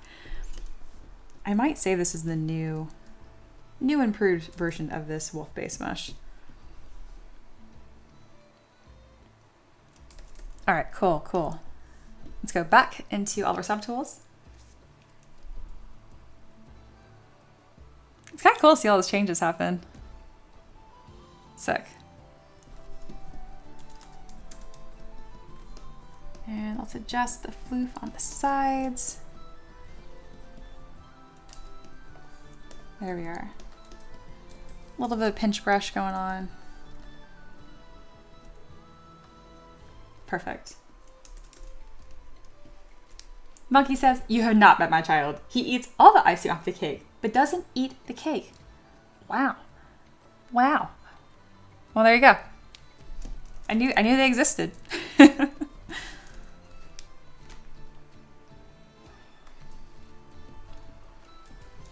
All right, it's time to actually add in some of our final components here, which is this fabric fold is super important.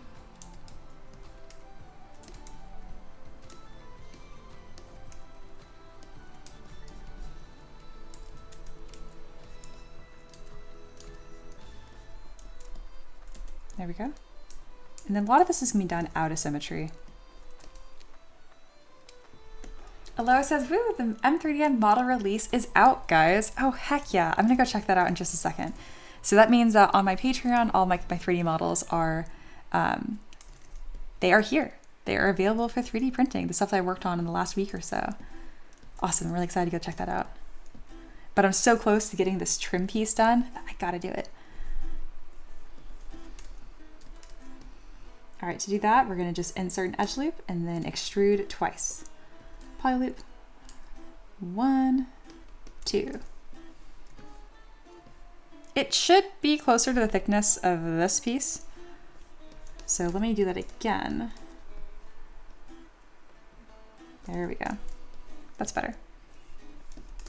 And then that color should also match this color. Oh, I don't like that it wants to blur so bad. Could you not do that? Cool. Sweet, there's that.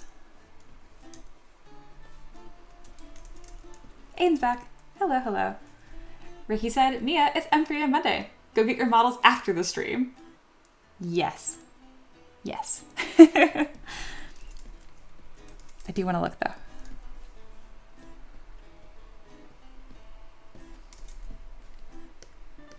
All right, find some of this, a little bit of that. Now it's time to extrude this trim piece, which is more of like an illusion, like I mentioned earlier, to Aiden. QMesh Polygroup Island. There we go, just like that.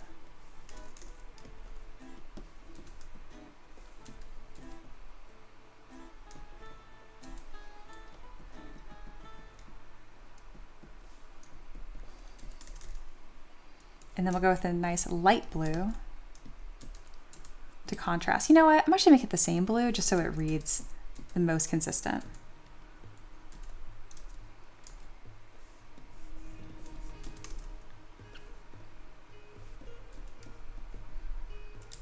And let's see if I can extrude this poly loop down a little bit. Hopefully it doesn't cause too many issues. There we go. See, that's kind of a funny one. We end up like modeling it in instead of making a normal trim piece. It really just depends like where it's at and how I do that. Aiden says, I'm gonna have a blast painting this. Oh, good, good. Hey, ZBrush is here. Welcome back. What's up, everyone? Popping in while I wait for welds to cool. Very cool.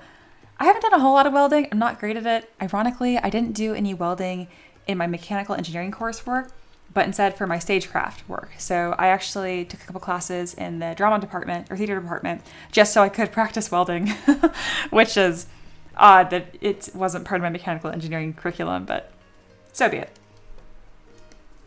Minivly says, one of these days she's going to say something to ZBrush and ZBrush is going to respond. I feel so called out. I really do just talk to the program the whole time, don't I? I'm just a talkative person. I don't know, I feel like it's soothing to like narrate my process.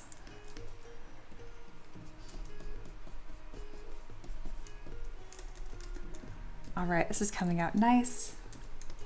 Again, details get all the credit, but it's because we spent all that time making sure the main forms were good that this works.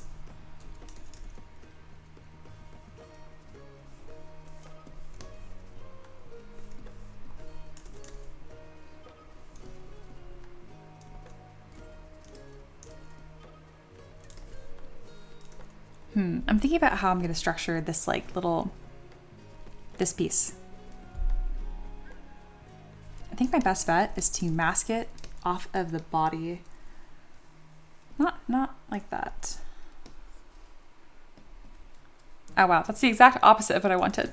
Nope, it's like a weird body sock. Okay, extract, accept, here we go. Minibly says, there's a difference between narration and actually talking to ZBrush. Minibly, are you judging me? Because I won't have judging. I do this to everything though. Like, I don't know. Everything is sentient if you talk to it like it is. You know, like little kids, how they talk to their stuffed animals.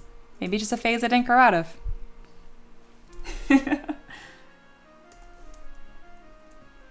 ZBrush says, nice, it's super fun welding for me. I'm the foreman for a fabrication shop that makes mounts for museums and collectors. Cool. I get to play with spicy metals all the time. That's awesome. That is so cool. Oh man, if I stuck more into like engineering instead of doing this for a living, that's really up there with what I wanted to do. I looked into being like a stage automation engineer for a long time, which is pretty much just like building sets.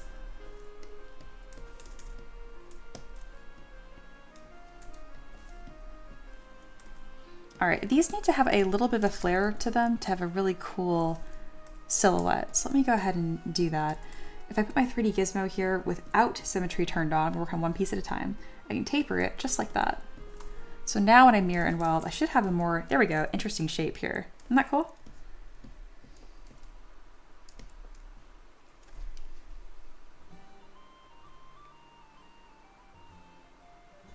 Sayer says, Mia, do you want her timeout, boss? No, I'm actually like, no salt under the surface. I'm presenting no salt, and there actually is no salt under the surface, but I really do appreciate the check-in, because sometimes there is salt under the surface. Alora says, if you don't talk to ZBrush, then it's more likely to break. It's true, you have to give it like little pep talks. Ray says, Mia, it's okay, I complained at the microwave out loud once. Once? Pfft. It's more like a daily thing. And Chris says, wait, we're supposed to grow out of talking to things? Reaper says, you're telling me. There we go. My people.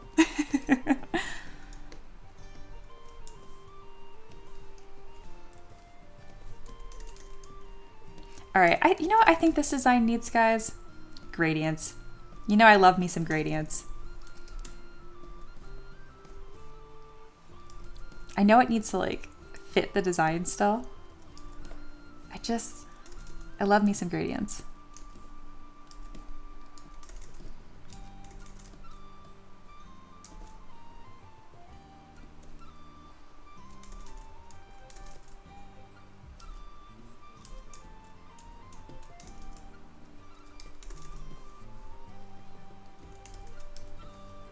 I'm kind of just playing through with the colors back and forth, seeing what I like most. Even though, as we mentioned, technically doesn't affect the 3D model. It's just a fun thing that I do.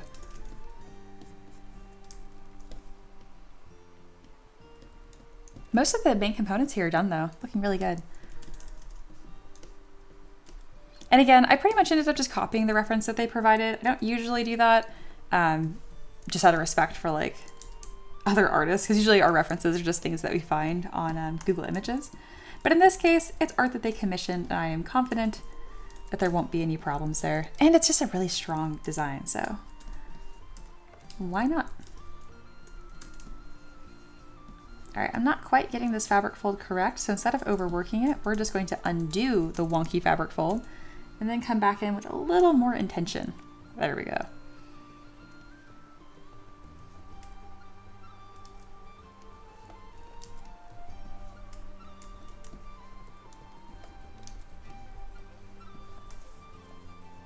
Perfect.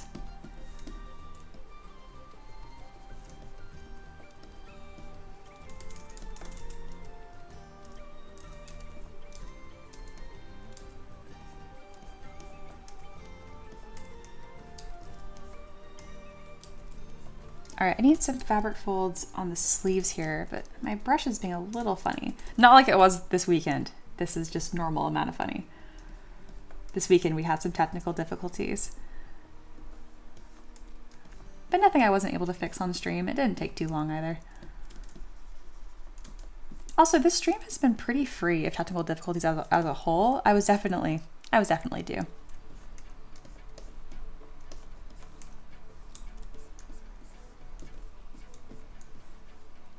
Oh, he's looking awesome, even without Polypaint. Good, good. That's kind of like a good marker for me to make sure everything's coming out really nice. When I turn off Polypaint, the model still reads really strong. Because Polypaint can't, even though, you know, it's fun to look at, it can be a little bit of a crutch if you don't have like strong fundamentals. Because you can always just paint in some interest. There we are. Aiden says, yep, commission and own. Skull's Basan. Def won't be a problem. Oh yes, great artist. Very good. Yeah, because like, yeah, you already know this, but like some people don't know, like just because you commission art doesn't mean like you own necessarily the copyright to it, or maybe it's like shared, but you and the artist will always discuss that. Plus, this is different enough because of the medium it's on. It'd be fine, but I do appreciate you doing your due diligence. Steamwork said, I work with a stage set designer now. Ironic. Tattooed for 15 years. Only on studio for 5. Got burnt out and now I'm here. I went to school originally for fabrication. You're very cool. I knew there were good vibes there, but like, you're the kind of people that I love to know, like in my day-to-day real life too, just because like, it's such a valuable skill to be able to fabricate. Wherever Ricky is, I don't know if he's watching the stream right now. That's so up his alley. That's what he wants to get better at. Sater says, I know. If I thought you were serious, I would have rammed her already. Or whammied. That reminds me, I used to watch that show all the time with my grandparents. With the little angry red guy, a little game show. It was literally just called Whammy. I can't remember. Yeah, Sater mentioned also here it's rough on your body long term. Yeah, to do work like that, whether it's tattooing. Yeah, absolutely. It is really cool though. All right, this is coming together quite nicely. So yeah, this was our starting point of the stream, and here we are now. You almost can't even tell the pieces I use to kit bash. Isn't that cool? Like, that's just part of having a strong asset library. And in the beginning, I used to be shy about showing my whole process because I was worried that people saw me reuse assets. They'd be like, oh, like, I don't know what they would even say, because it's like, I made the asset, can use it however I want. I don't know, I guess it feels less like art purist, if that makes sense. But of all people, I'm a purist of nothing. So I was like, I'm going to heathen it up however I want. It ended up being fine. And I realized by the time that I'm done using my own, assets, they're barely even recognizable. Hey, there's Ricky. I would love to get more into fabrication, especially when it comes to custom vehicle builds. Yep, there he is. I knew your general coolness Steamworks would summon them. Yeah. And yeah, tattooing all day long, that does sound like a cramp waiting to happen. Steamworks says, it is handy. The wife enjoys not having to hire someone to fix everything. Same. It's pretty awesome. Ricky fixes just about everything around here. And Jocelyn has no hello for Ricky. Just duels. I like it.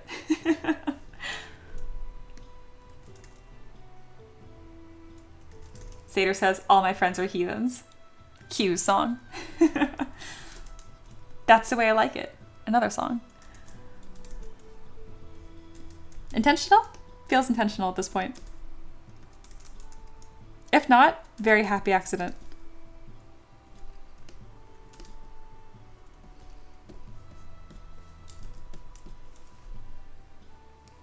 And Ricky won the duel. That also checks out. All right, we have about a quarter of our Tavern Keeper's craft left. We've made some pretty incredible progress here.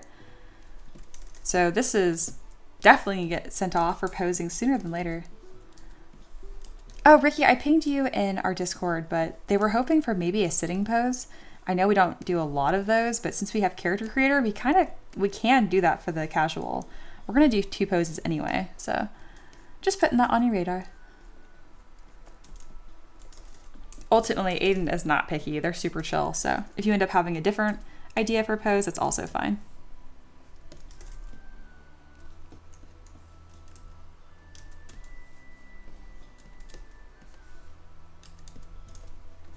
So right now I'm just adding some more fabric folds. Nothing too crazy, just going with my standard brush and adding some swoosh. Swoosh is to be added.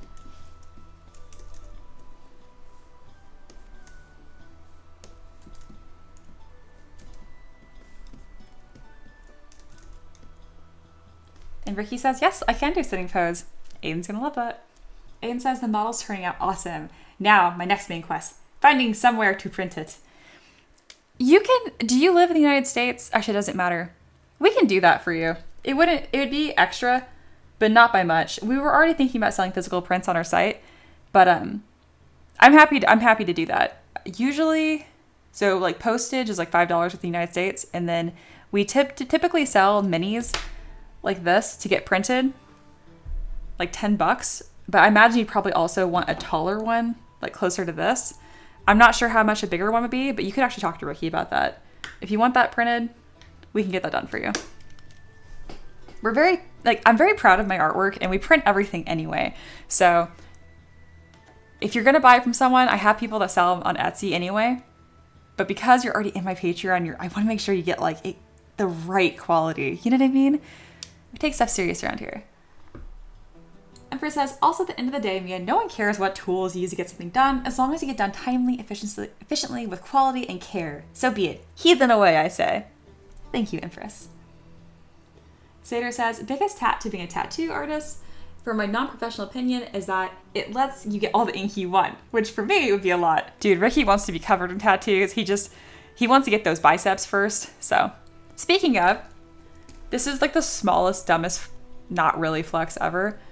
But your girl is slowly getting healthier and working out more. Look, I have the tiniest little bicep when I flex now. It's happening.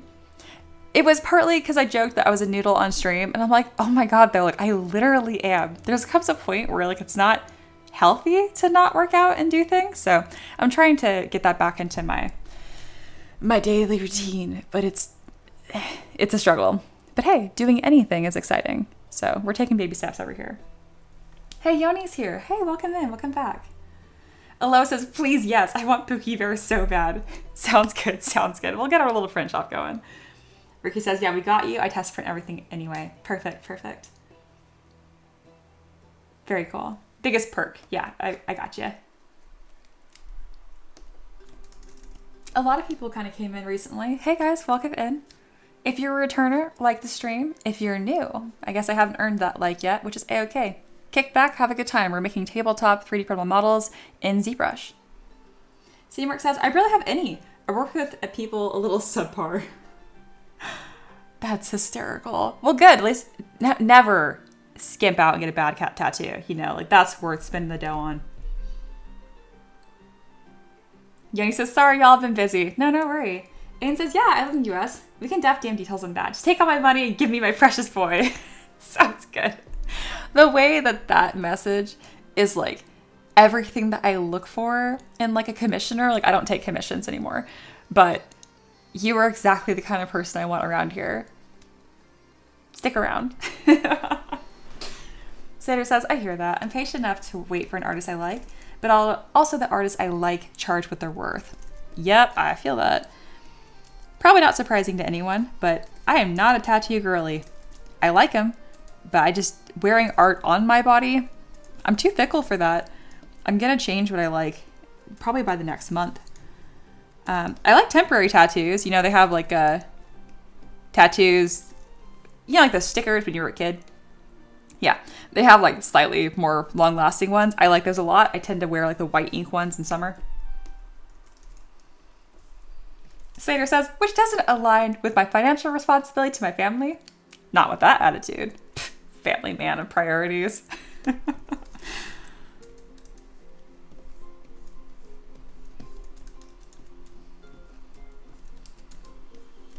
All right, a couple more fabric folds, and this guy is pretty much good to go. A lot is going to happen and change once he is posed. That's where like the final details and like some of the magic really starts to happen. He's already looking quite good, but it's just going to get better. So some of these fabric folds are a little smushy, so you kind of block him in with a large brush size, and I like to come through afterwards. Actually, I don't have any fabric folds on the back. Anyway, come through with a smaller brush size and really clean them up. Why aren't you moving? I have a Z intensity of 2 on my brush. That explains a lot. If you ever feel like your brush is broken and just not working, you got 2 options. You can click B for brush palette and click reset, or look at your Z intensity. If your Z intensity, that just strengthens the brush. It might be set to 0. It happens more often than you think. Especially me, because I change my brush size and my Z intensity kind of like a spaz. I had someone ask before, like, how do you do that so fast? Or like, is that like a macro you have? I'm like, no, that's just me being a spaz. Thank you. Thank you for noticing.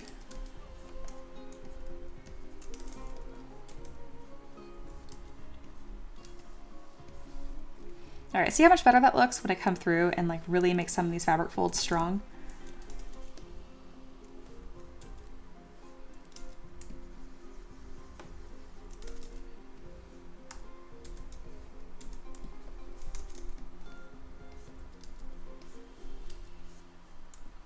Another thing I recommend, if you have the time, I really recommend doing your fabric folds without symmetry turned on.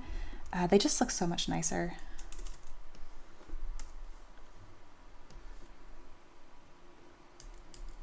All right, I need to figure out what shape this is supposed to be.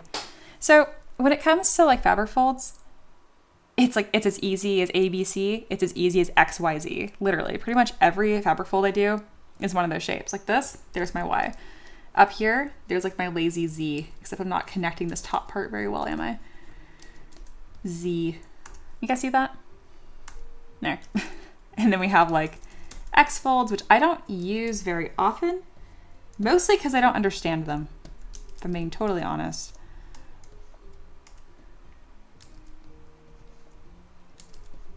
Where would an X fold even go? Oh, that'd be more of a compression. Anyway, but just think of that. When you're doing fabric folds, it's usually an X, Y, or a Z shape. In my case, I do a lot of these like swooshes that are a little more dramatic, not just because it 3D prints really well, but they follow the same principle of like a really long Z fold. All right, this is really starting to come together though.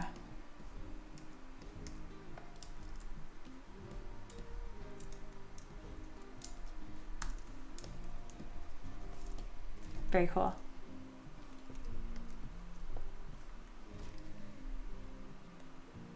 Aiden says, will do. I'm deaf sticking around. Heck yeah. Especially because like you fit in really well. Sater says, I'm glad I waited until I turned 30. I only have 2 big ones for now. At first, I thought you were talking about kids, which either way is like funny and kind of sweet. Empress says, they do? Link, please. I would like longer lasting temporary tattoos. Oh, yeah. Ricky, can you send that? Yes, thank you, Ricky. Very good, because Ricky's the one who found them and got them for me. Sweet, a fellow enjoyer of temporary tattoos. That cracks me up. Empress, you're like my long-lost twin.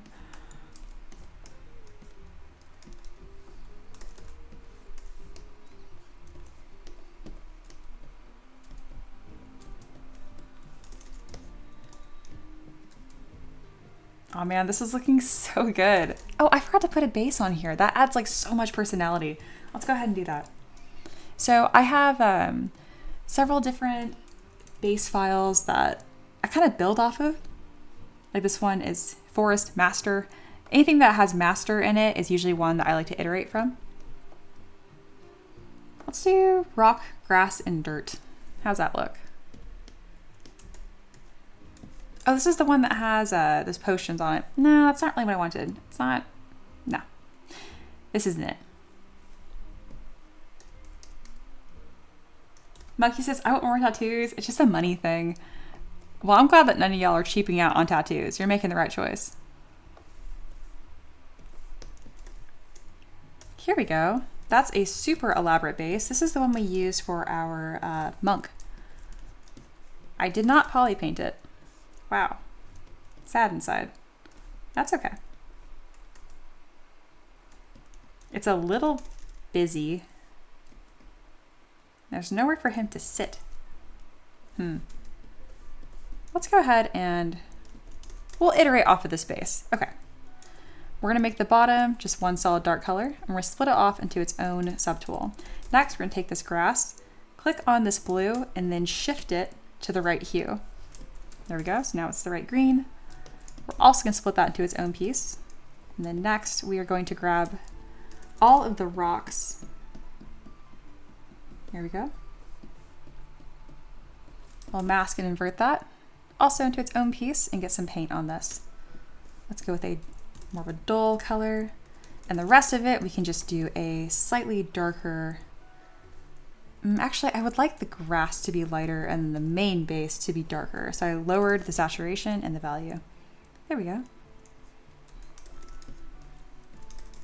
And then I can just make this rock tower into something larger and more flat for that seated pose that we talked about. So I'm gonna take this and then just enlarge it significantly without symmetry. There we go.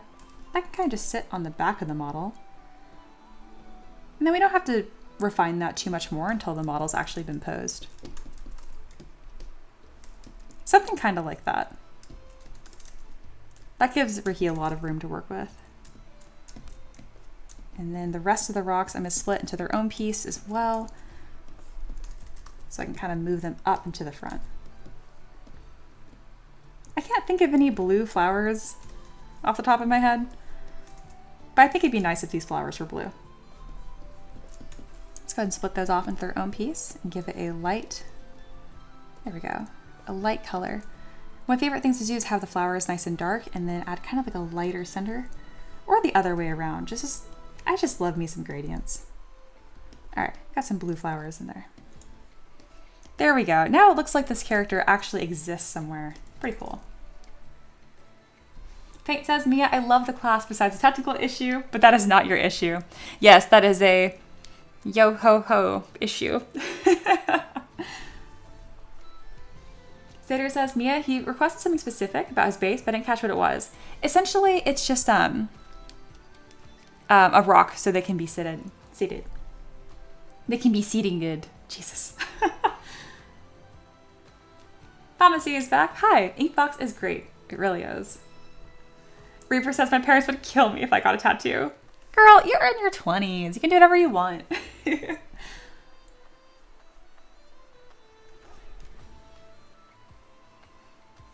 Very cool. Oh, and yeah, they mentioned that their tattoo markers are awesome for fun activity. I haven't tried that yet.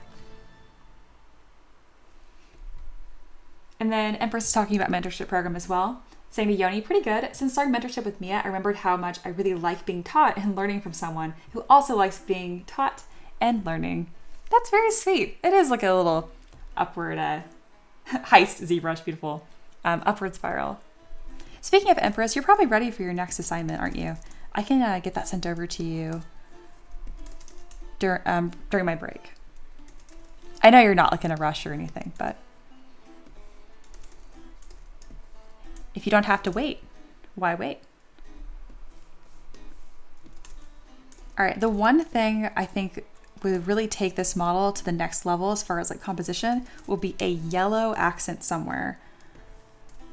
So I'm thinking of something I can either add to the character or maybe even just some yellow flowers, because that would just really contrast nicely. But I do need to detail these bracers a touch first. They kind of got a funny shape going on, so I'm going to kind of fix that up. There we go. And now I can go to close holes. And then to Z model, I'm just going to extrude a bunch of loops here. It's going to look really extreme. Bear with me. All right. Stop doing that. There we go.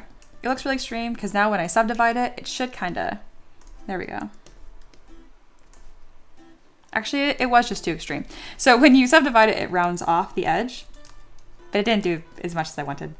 That's okay. We will take a different approach because I ended up just not liking it that much anyway. Let's do a couple bands on the side. Let's see how that looks.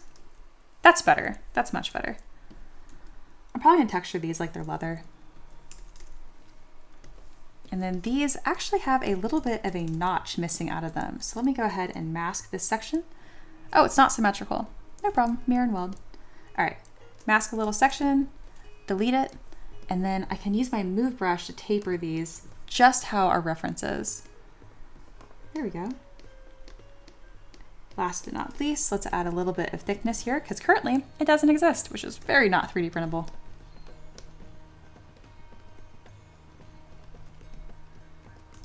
Perfect. Apply, subdivide a few times. But first, let's actually get a little bit of an edge. Come on, in the right direction, please. There we go. So now I subdivide, it doesn't look so definitionless.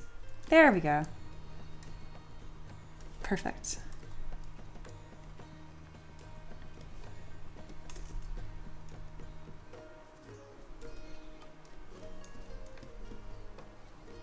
Yeah, it's looking awesome.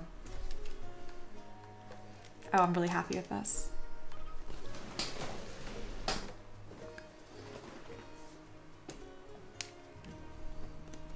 All right, let's do a little bit of a review here, shall we?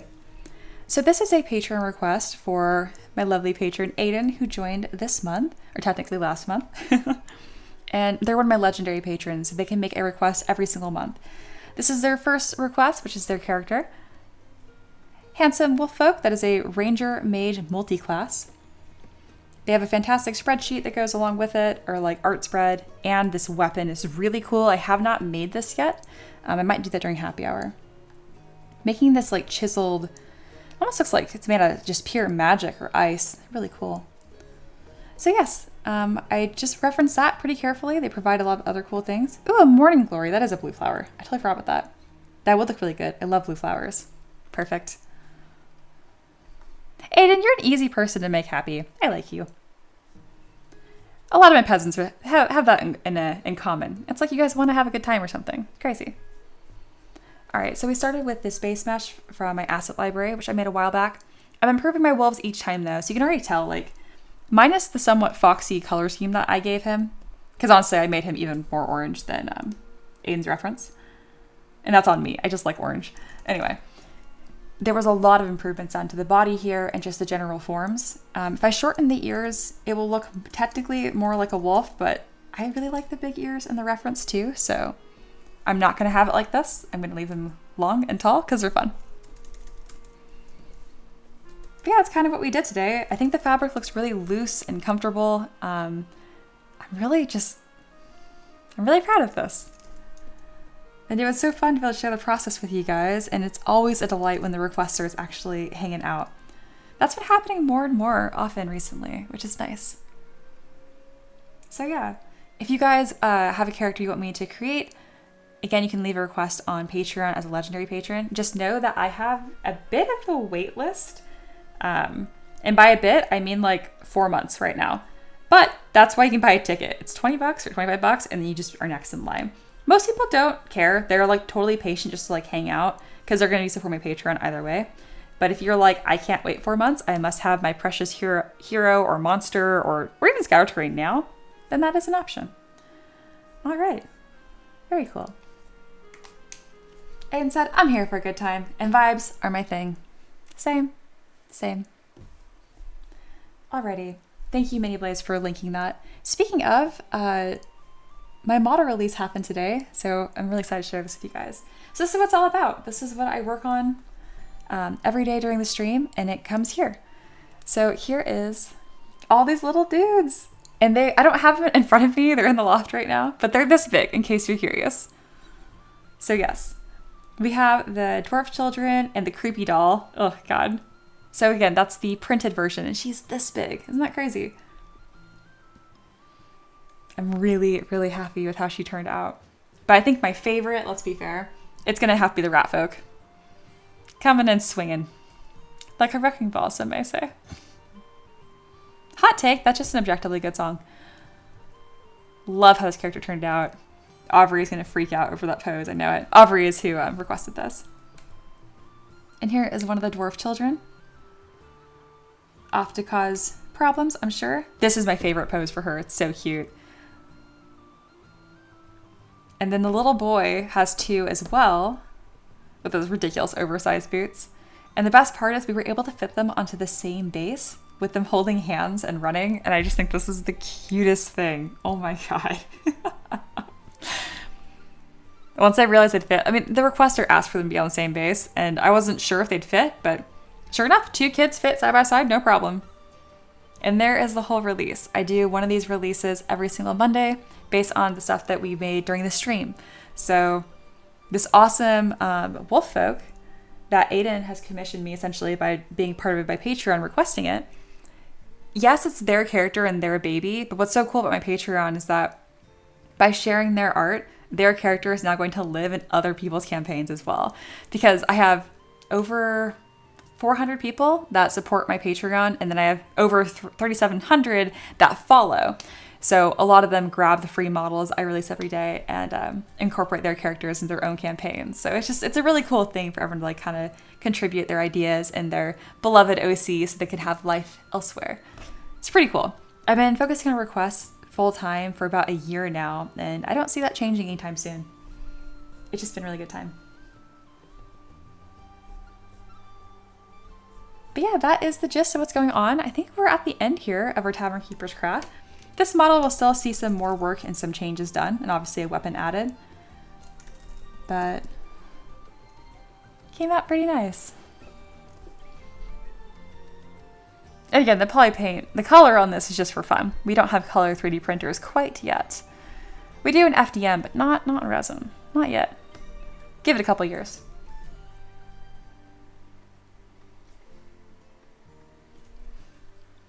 All right, y'all. That means it's going to be time to go on break, and then it will be happy hour. Happy hour is when the D20 Destiny can come into play. If you want to know all about that, I'll give the spiel when I come back from my break. Oh, but first, Reaper would like to duel me. I'm feeling lucky. Empress says, you get to live in someone else's world, just like in real life, you're a character in someone else's campaign. That was unexpectedly deep and very true. Hey, I won the duel. I knew it. Aiden says, I love it so freaking much. I'm so glad. I'm so glad. Because I know it can be nerve-wracking to watch someone, like, you know, make your beloved character just right. So, thank you for trusting me with it. It was a delight. I can't believe I won that duel. I never won. I am feeling lucky today. Alright, y'all. It is 2:35. I will be back by 3 p.m. at the latest. I do tend to come back a slightly early, so just be warned. If you don't want to miss anything. Yeah, just thank you guys so much for being here. If you're enjoying the stream, please like it. It makes a big difference. And that's like the literal like button. I guess it's a thumbs up. Whatever that engagement is, it's very appreciated. All right, guys. I will see you in 30 minutes, returning on the next hour. That's 3 p.m. here, but it might be a different p.m. for you, wherever you're at. I'll see you soon. Wrong button. I'll see you soon.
Hey y'all, welcome to Happy Hour.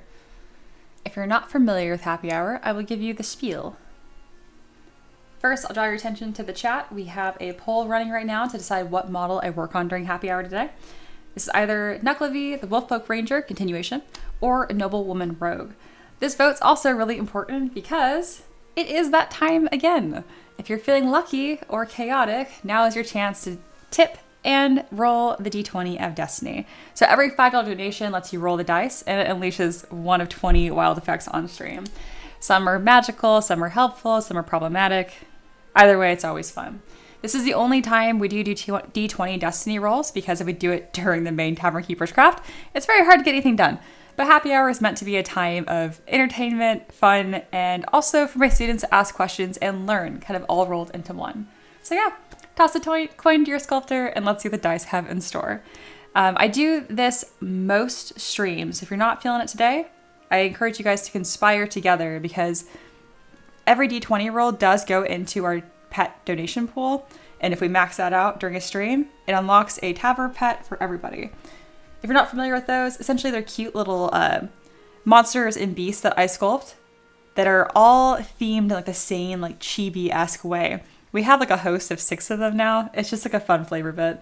If you guys need to see them, let me know. I'll show them to you. They're easier to appreciate when seen rather than described. But yes. Sater says, Mia, will you please tell Reaper to stop underselling herself? I have already tried. I'm working on it too. It's tricky. It's tricky being an artist out there. I get it. But it can be done. It's less of a brag, and it's more of just like a aggressive fact where it's like, Ricky and I do very well for ourselves as artists. We are not starving artists, and some of that involves some business, some stunk. But it can be done. Nothing's easy, obviously, but it might as well be difficult and successful than difficult and not. But speaking of, if you guys have questions about art business, that does fall under the question of art and questions. So now is the time for that. All right, you guys are voting in the poll. Thank you. We have a small lead for Knucklevi, which is this like horrific monster, closely followed by the Wolffolk Ranger and then the Noblewoman Rogue. Almost have 10 votes already, so I'll let a few more filter in. We'll see what's going on. Also, I did read through the exclusive Tavern Nights mod chat. I really appreciate everything you said, Sater, and I agree. I do have a couple things to offer y'all anyway, but we'll talk about that later.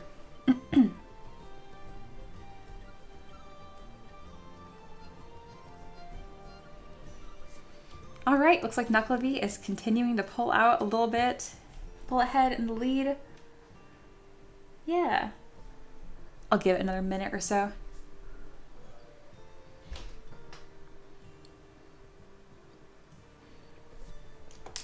I'm so happy with how this character came out. Like, it helps me have really good reference art, honestly. Oh, I forgot to mention, the first dice roll of the day technically gets advantage, so it lets you roll twice if you're not familiar with like tabletop rules. Empress says, oh dang, welcome back. Yeah, I'm quick. I'm on time. It is 3, we continue.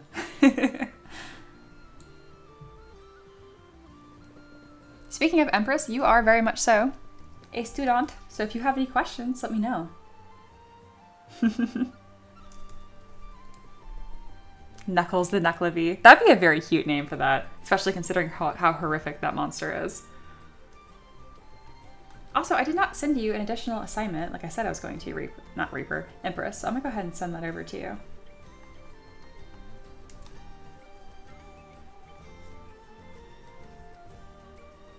Sater said, Mia, did you see the new ref I dropped for Knuckles? Some good texture ideas. Okay, perfect, because that's exactly what I need right now, honestly.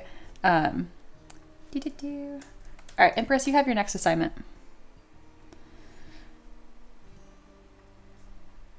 Because it's that next level of sculpting in secondary forms that... I saw so much of them... Oh, that's cool. Oh, heck yeah. That's perfect.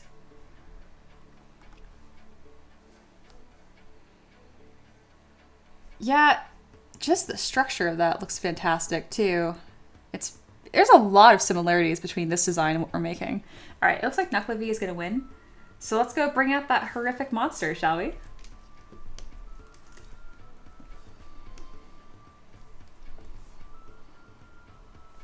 And here is Nuclevi. Isn't he a cutie? Oh, yes. We've been working on this one for a hot minute. There's a lot to work on here, and this has been done 100% from scratch. Isn't he a cutie patootie? All right. I'm not crazy about my light scene here, so I'm going to push this around a bit. Yeah, that's a good adjustment. More ambient occlusion. Probably some deeper shadows too. Having a good light scene is so important because the better you can see your model, the better you can sculpt. Funny, I know. I'm curious if I want to go back to like my normal skin shade. Ooh, it's a little bright, isn't it? Kind of like that. Something a little on the shiny side too, because it is supposed to be like, you know, flayed. Gross. Let's go ahead and have him hang out right here.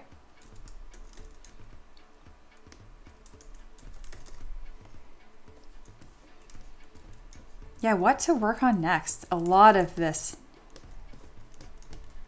has room to go for sure. All right, what do I want to dive in on here first? I'm gonna go ahead and end that poll. Thank you guys for voting.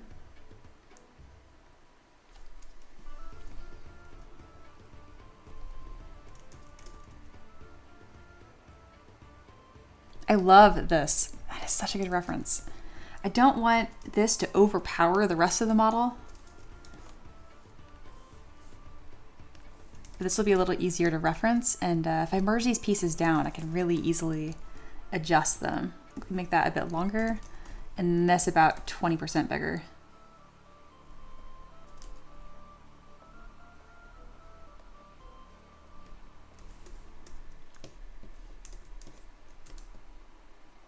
Yeah, that does look better. Which is funny, I think I tried that last stream, but I didn't like it as much then. I just had to come back to it with fresh eyes.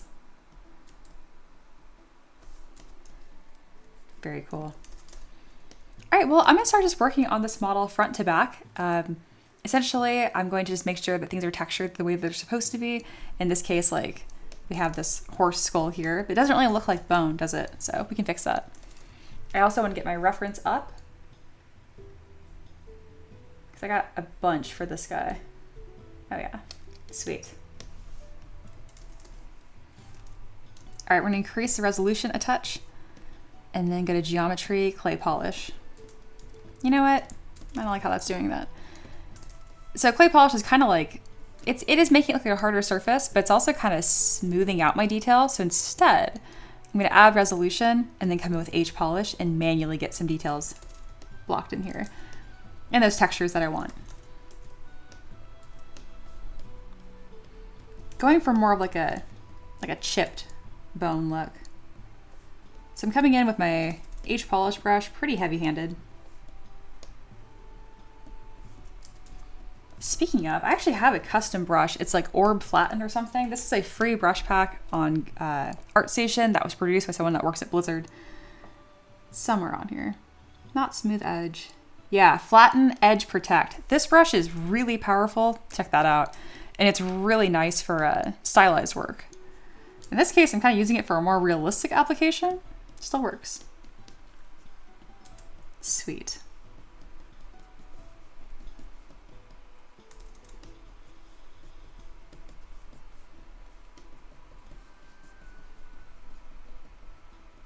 The ears don't really make sense. The ears are not made out of bone, but I like the silhouette that they create, so I'm probably gonna leave them there unless I decide to do something different with them.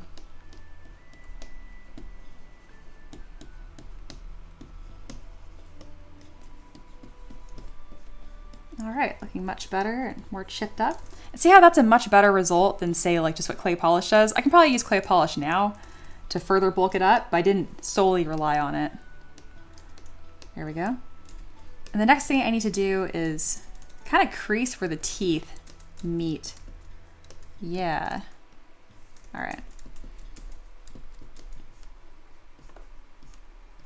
There we go. I'm really dig in these lines.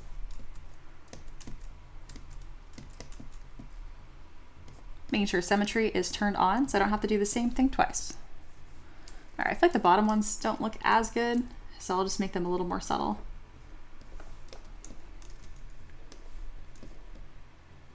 Sweet.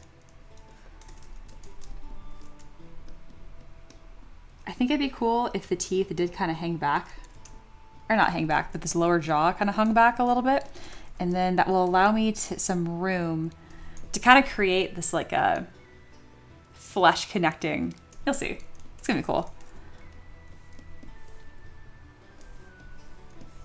Leaves more room for the tentacles to spill out, but also more room for some other cool stuff. In the meantime, we're gonna briefly hide these.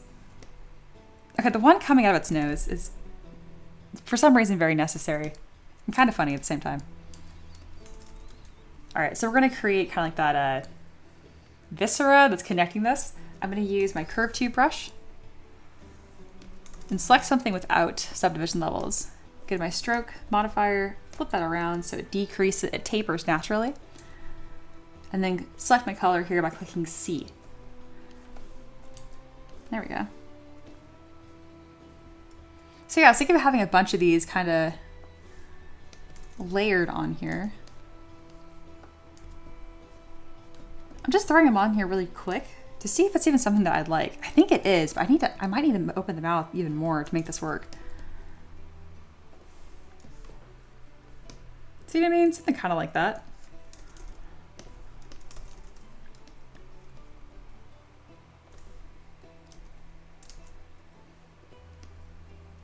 No? I think I can get this effect with it closed too. So you'll notice I'm going to spend a lot of time really just focusing on how all these shapes interact and then what bigger shape they're creating essentially.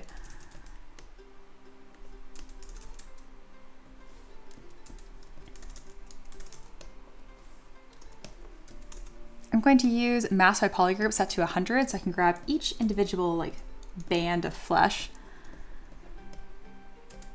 That way I'm not affecting all of them at the same time, just one at a time. Also going to Dynamesh at a somewhat low resolution.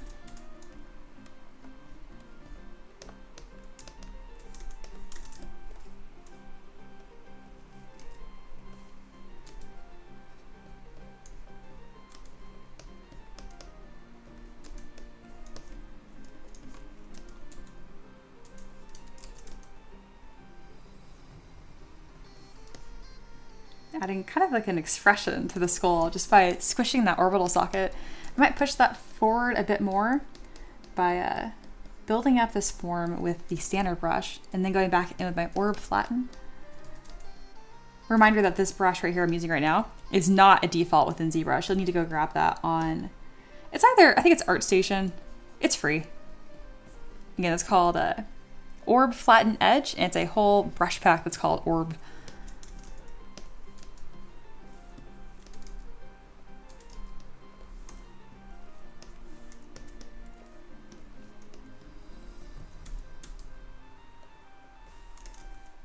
Yeah, check that out. That looks gnarly.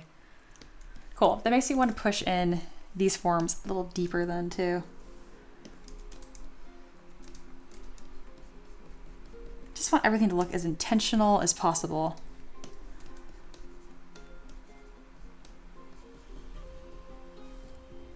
There we go. Yeah, it's looking cool.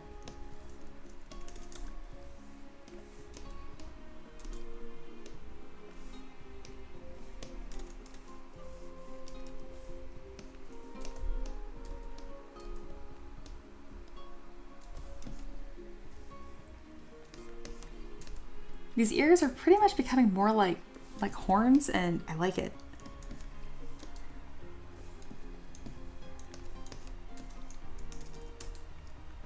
Do you guys have any projects you're working on that are kind of like this right now, where it's a little outside of your skill level, but you're trying to make it within your skill level?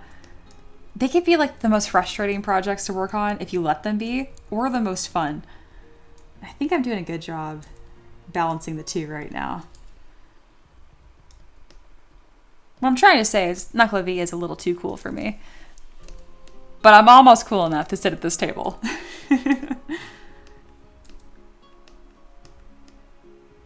I just have to be really thoughtful about what shapes I'm adding and making sure everything is really, really intentional.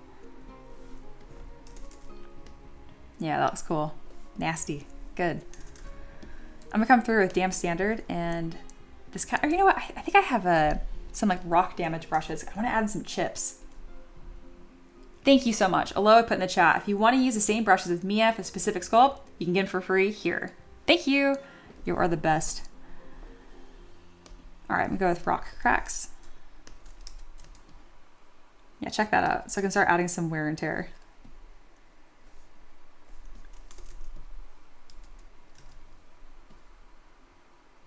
Heck yeah. Notice the order that I added all of this to. Like, I didn't start adding cracks to the face before the head was made, right? And that seems obvious, but when you're first learning, it can be so easy to build things out of order like that.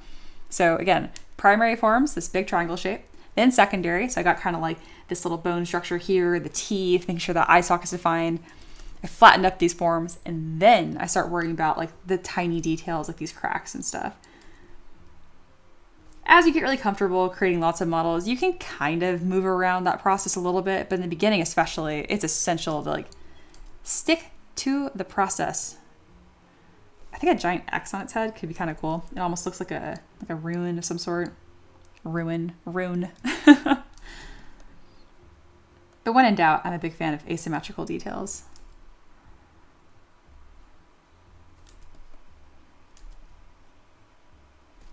There we go.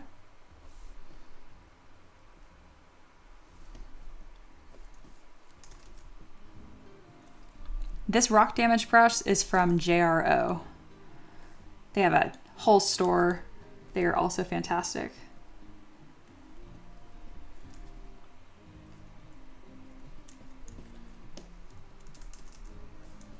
It might be interesting to create, yeah, a green texture for that.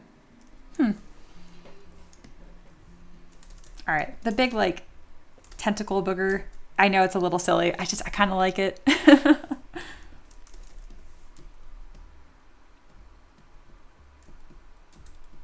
I know a lot of my students are cooking on their own assignments right now, but don't forget, this is your time as well. So if you guys have any questions or need help, let me know. No question is too basic.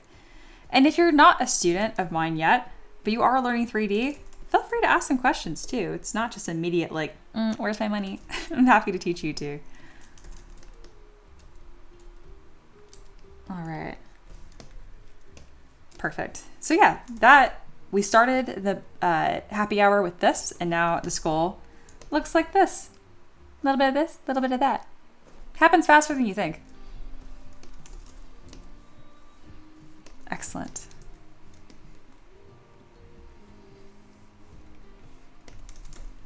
I'm gonna go ahead and make these little joints look like bone right now.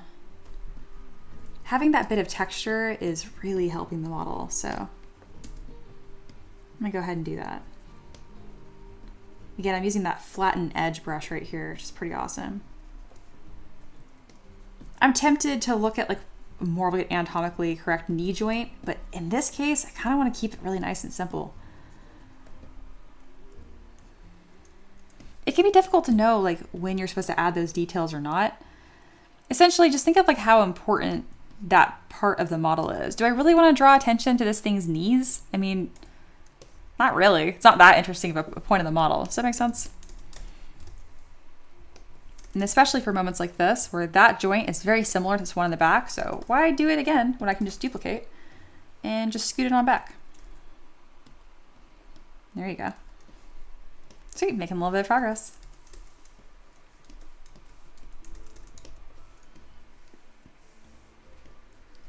And Frizz says, I'm not here yet, of course, but what are your thoughts on making your own brushes? Easy? Hard? Someone else did it. Why struggle? Go find. Essentially, a brush that you purchase or a brush that you download is only as valuable as your skill level permits. So if I wasn't able to create these own cracks like this myself, I would be very limited in how I can implement them. Because I look at this crack right here, and I know if I wanted to create this side by side, I have a couple different options. I could use my mask pen brush, and I could come through and start sketching out this shape here. And then I could invert that mask and decrease it. See, I'm starting to get a very similar texture there. It kind of blends in. So if I wasn't able to make that texture there, because I did that in like 10 seconds, then I'm not going to be able to blend it very well. And I might not even know ways where it should fit. But since I know how to sculpt this myself, it becomes much, much more valuable. There's also something to be said for your own artistic approach and your way of doing things. So my little crack that I did looked different stylistically than one next to it. Yes, it's more of a time issue, but still, I have a different way that I'm going to express that and what I find that's more interesting or worth keeping, right? So yes, I recommend like buying brushes. I have lots that I didn't make that I kind of collect, but I only buy stuff that I know, or download stuff that I know how to make myself, because otherwise I'm going to be so limited in how I can implement it. Does that make sense? It can be tempting to think like, not that you're putting it this way at all, Empress, like a quick hack, you know, like, ooh, download this and your skill level goes up. If it sounds too good to be true, it is. And that's definitely one of those things where it's like, it will get you some immediate results, but then you're not going to grow past that. As far as making your own brushes, it really isn't that hard. At the beginning of the stream, I touched on a little bit on how I made my own VDM brush for my Cherry Blossom Dragon. It can be frustrating the first time you try to implement it just because there's so many like ridiculous, seemingly arbitrary buttons in ZBrush that are in fact necessary when you're creating a brush. Like for example, to make a VDM, you must have a chisel brush selected. It's just silly stuff like that. There's not like a create brush button. Actually, I think there is. I think it's create alpha from, but anyway, I digress.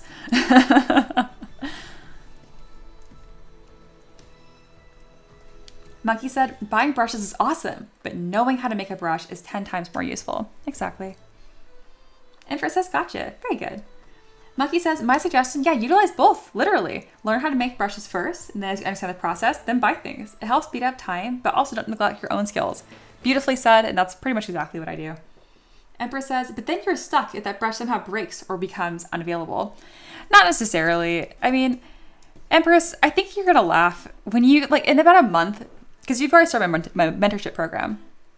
A month from now, you're going to be able to see this piece I'm making here in a totally different light. You're going to be like, oh, that's just a curve brush. Oh, that's just standard. Like, you're going to start seeing stuff just for the shapes that they are. And you're going to realize that it's okay if a tool goes away because you understand like the fundamental shapes that are there. So you can just recreate them. Why is my mouth so dry? One second.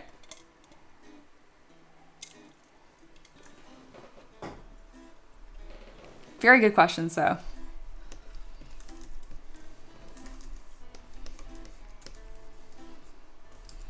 Also, I don't know if I say it enough, but Monkey is also a very talented artist in addition to just being a wonderful peasant.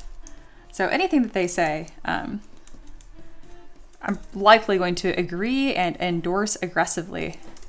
They're not just some other schlub. They're actually very talented.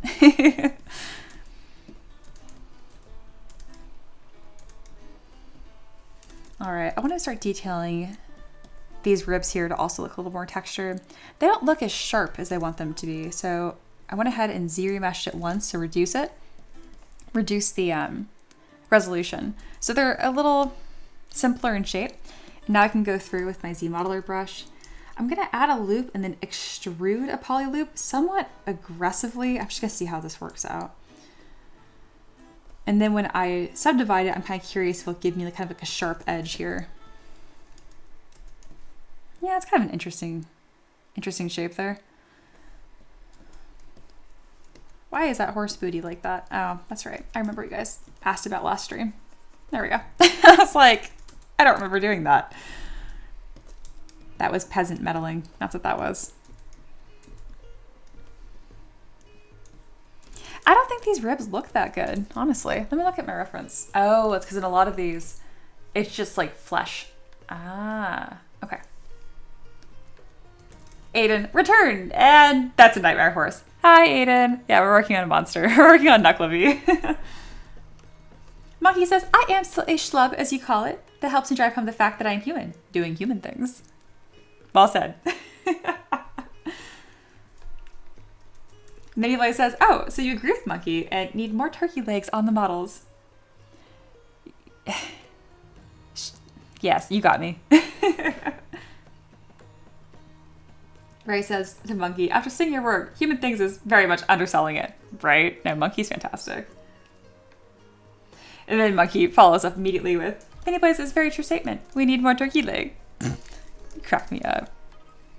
Which honestly is so spot on. Some of like the most talented people I know are like the most humble and like the most silly. Like, I don't know. I find that like knowing how to play is like, it's like a deeply underrated skill. Being able to like play as like an adult and I don't know, just be silly requires actually like a lot of like intelligence and wit and what's not. All right, I'm gonna remove some of these ribs because again, it's hard to make it stand out against the human here. So I might need to make just 3 ribs stick out just so it's nice and clear what's actually happening there.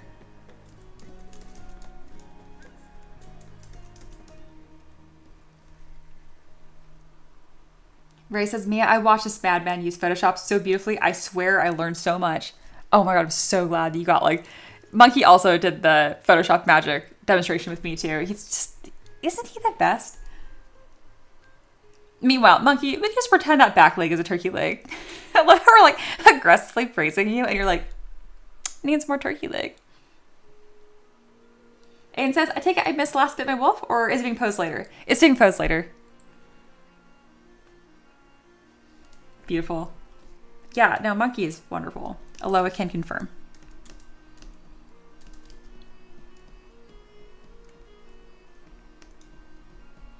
It can be like tricky to find other creatives that are so open with their process, like as Monkey is. And it's so valuable and really, really nice.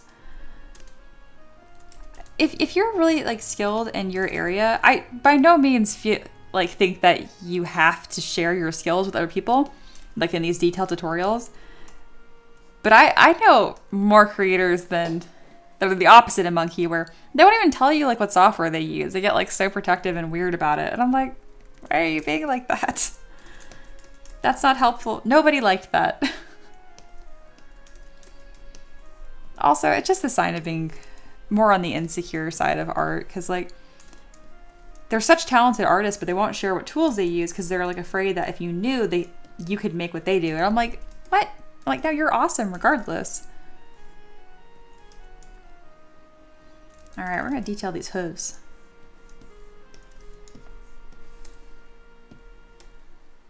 Go with orb flatten and just kind of take some chunks out.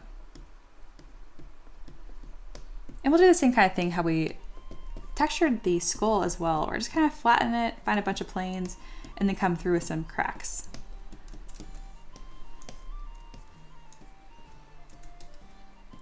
Each like detail by itself doesn't like change the model in some remarkable way, but you'll notice like as it starts to build up, it starts to really make a cool effect.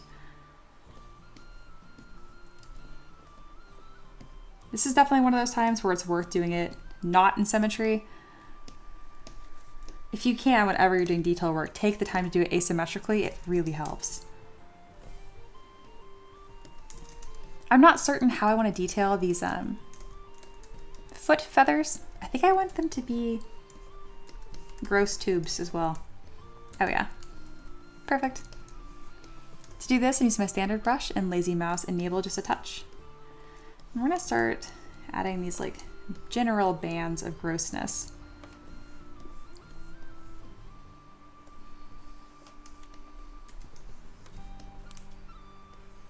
There we go.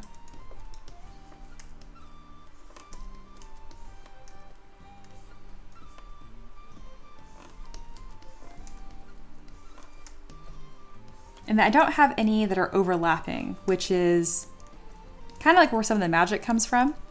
It's really hard to sculpt things as if they're overlapping. So guess what I do? I don't. I just actually add an overlapping tube. You can't add stuff like that on things that have multiple subdivs. Just keep that in mind.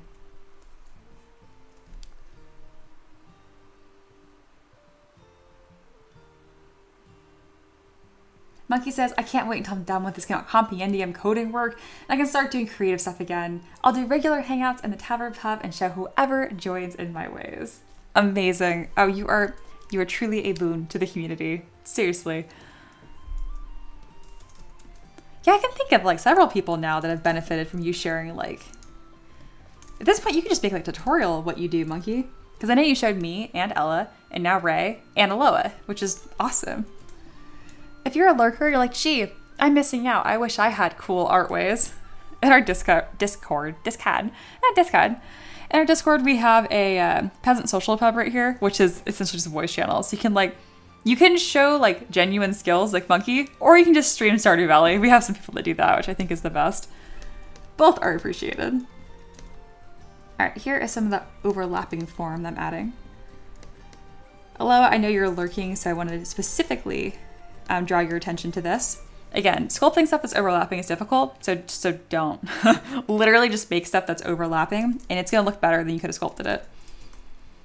And honestly, that's something that I haven't learned until, I didn't learn until recently.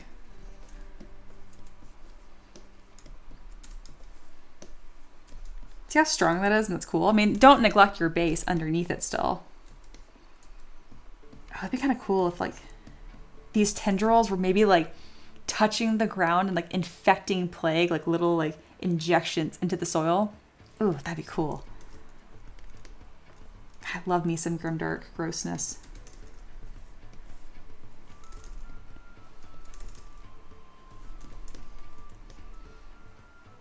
Those that have been around for a while already know this, but like I really do have like a very special spot in my heart for gross stuff and grimdark and horror. Even though I'm such a scaredy cat, I don't know. But like, I just think there's like real beauty in it.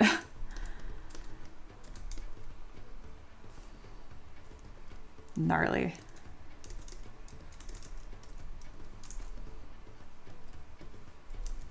Where are you going, ZBrush? What is happening?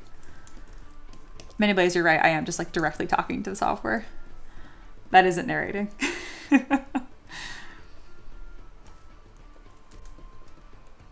Ew. Oh, this is like my new favorite part about the model. It's just this like tendril foot. That is clearly the star of the show.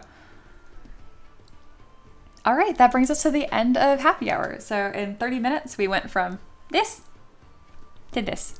The main areas I worked on was making this jaw a bit larger, and then added some more bone-like texture to the chest, knees, and hocks, as well as detailing the head, moving around the eye socket a bit to give it an expression, and then chipping up the hooves pretty substantially.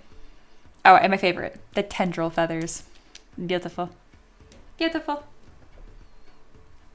Monkey said, I could do streams, but I'm not doing all that editing work. Oh, like this? But then I have to do videos. Yeah, video is a whole other thing. If I didn't have, if I was not a husband and wife duo, if I was just wife, or I guess I wouldn't be a wife, I was alone. Takes two. Anyway, what I'm trying to say is if I didn't have Ricky, I probably wouldn't stream at all. Not because I'm not like technologically capable. It's just a lot of work to balance all of it. So it's definitely nice having a team. Small nod and shout out to my mods. Alora said, Mia, my favorite tip from you is the way you do eyes, and specifically the eyelids. I couldn't make them look natural by trying to sculpt them to the face, so I followed your way instead and then merged. It's so much easier. When in doubt, make it a new subtool. Monkey said, like during Mia streams, I'll hang out in Discord, and then after she goes bye-bye, I could open OBS and just let the stuff I do live on the stream tubes. Ah, gotcha. Sater says, and also flowers. Are we talking about like things I'm passionate about and find beautiful? Very nice. All right, let's go ahead and zoom this in and get a nice gnarly, oh gosh, I do love this model.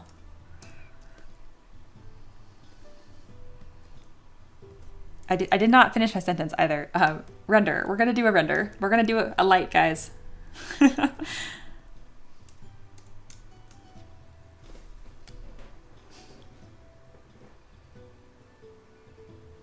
Ew. Cool. It needs more. So much more still. But we're making progress. It's happening. I really want, like, you know how, like, muscle and tissue fibers, like in a steak, they have, like, a bunch of, like meat cells and the way everything kind of, like, fibrously lays together. And if you were to, like, pull it apart, it kind of, like, stretches like a cheesecloth almost. I kind of want to, like, make that and then wrap it on the outside of the neck. Like a fishnet made of tissue. Man, this would sound unhinged out of context. You know, tissue fishnet. All right, I'm just going to stop. Grimnir says looks rad. Thank you. I saw that you messaged me. I don't think it was for an assignment though, but I'm going to review that afterwards. Monkey said the tendrils is making me think of Last of Us. Oh, heck yeah. Aiden says, have you ever made a false hydra before? No, but I'd love to. I did have someone recently, Taka requested this, an axolotl hydra, so there'll be some axolotl or some hydra nonsense coming up.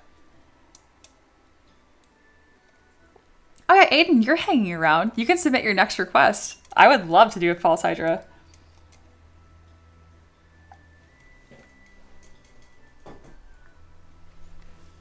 All right, we're at 3.5 hours of the stream, which I was just thinking, I was like, man, this ended really quick. Like maybe I skipped something by accident. No, it just went by really fast. Beautiful. So when I first started live streaming, I had a really hard time even getting to like 2.5 hour mark because the live streaming is like, it's a lot of fun. It is a performance, right? I have to talk in somewhat complete sentences and do things and read or whatnot. But as I've done this longer, my like live stream stamina has gone up significantly. Now 3.5 hours is no big deal.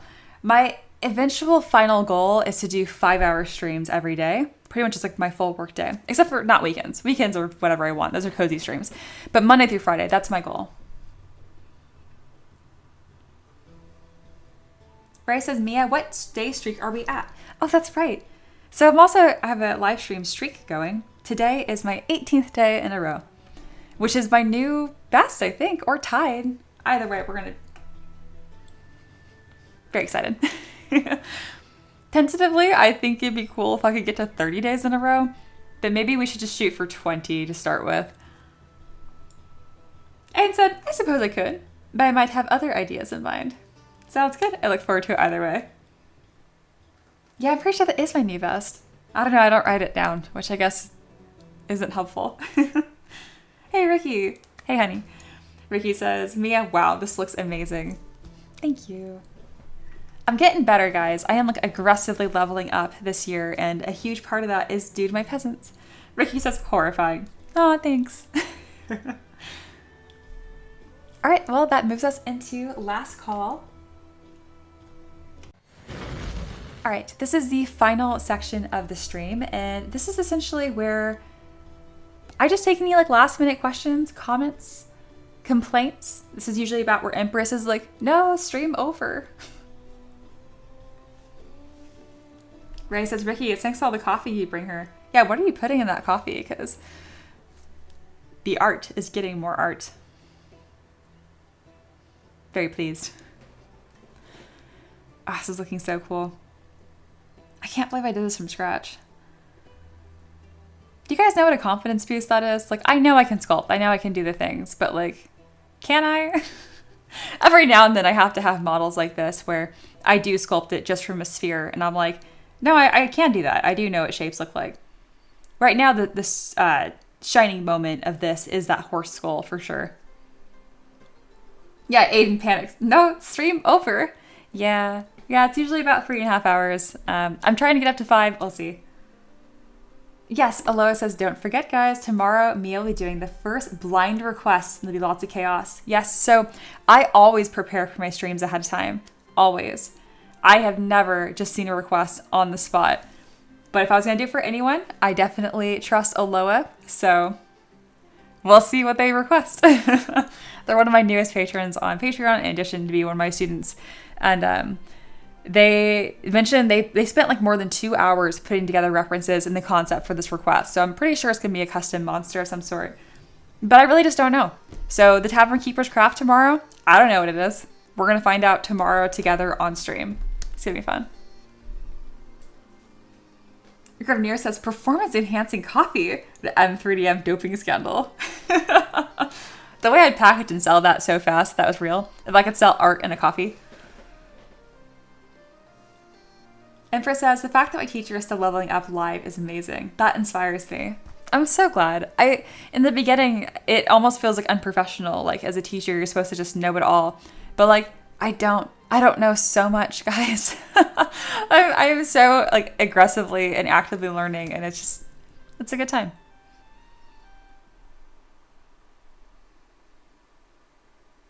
Empress says, also, why is the last call sign there? What does it mean? Are you just being silly, like, because you don't want the stream to end? If by chance, if you are serious though, last call is a reference to like if you're in like a bar and before the bar closes, literally it's like last call to get your last drinks in because there'll be no more drinks after like 10 p.m. or something. So that's what's the reference to since it's all Tavern theme. So that is last call. I'm pretty sure you're just being cheeky, but on the off chance anyone doesn't know what last call means, that's what it's referencing. Aiden says, no rush, but when do you think you'll be finishing mine? If you have a day in mind, I'd love to watch again. I will probably be cleaning up the pose for your model probably sometime this week, at the absolute latest this weekend. So once you put in a priority ticket, it's a maximum of a 2-week turnaround before I send you the STL files. But since you don't have a 3D printer, I guess it doesn't matter as much to you. Within the week though, I'll definitely let you know. I'll tag you in Discord. Aloha says to Ray, a hard request, but Mia doesn't get any warm-up or prep time. She'll open it on stream with you guys. Yep. And Empress is like, I was just being cheeky. I figured, but I had never been to a bar until I was like 27. So like it was news to me. Empress says, literally one of the best parts of my day, to be honest. That is such high praise. Thank you so much. I love what I do and I work hard at it, but that's the best thing I could possibly hear. And I get it now. I have a streamer that I've been watching more regularly, and like, it's cool. Like she recognizes like my username and stuff, and like, I don't know, it's really cool. Ray says, not been to a bar until 27. I mean, I've like been to places that have a bar, like Chili's. Your girl does not drink. I just don't care. Yeah. To be clear, I'm no like goody two shoes necessarily. Oh no. No, I kind of am. Never mind. That fell apart quickly. I am. I do not do a drug. I do not do anything. I don't have time for that. I'm too busy, like, I'm either doing farm chores or... Is it raining again? I swear to God. Sorry. I have a horse, and if it's gonna rain, I put hay in the shelter so it doesn't get rainy and moldy. But if it's dry, I like to feed him out in the pasture because he's weird and he likes hay even when there's pasture. And he keeps saying it's not gonna rain, and it rains on the hay and molds it. And I'm like, stop. Anyway, we're fine.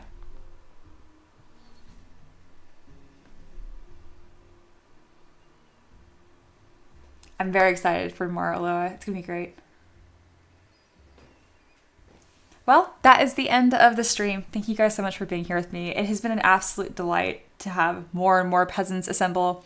I feel very lucky that there's not too many of you to where I can still remember every one of your usernames that chat. But I know that there are regular lurkers as well. And I want to give a special shout out to you guys too. Like, just because you're not chatting doesn't mean I don't appreciate you. You're fantastic. Thanks for looping back around. I know a lot of you guys watch in the future too, so hello to future viewers that have looped back around to catch up on the video and to fans. Alrighty. Y'all take care and like the stream on the way out, and I will see you tomorrow for a very, very special live stream. Okay, guys. Bye.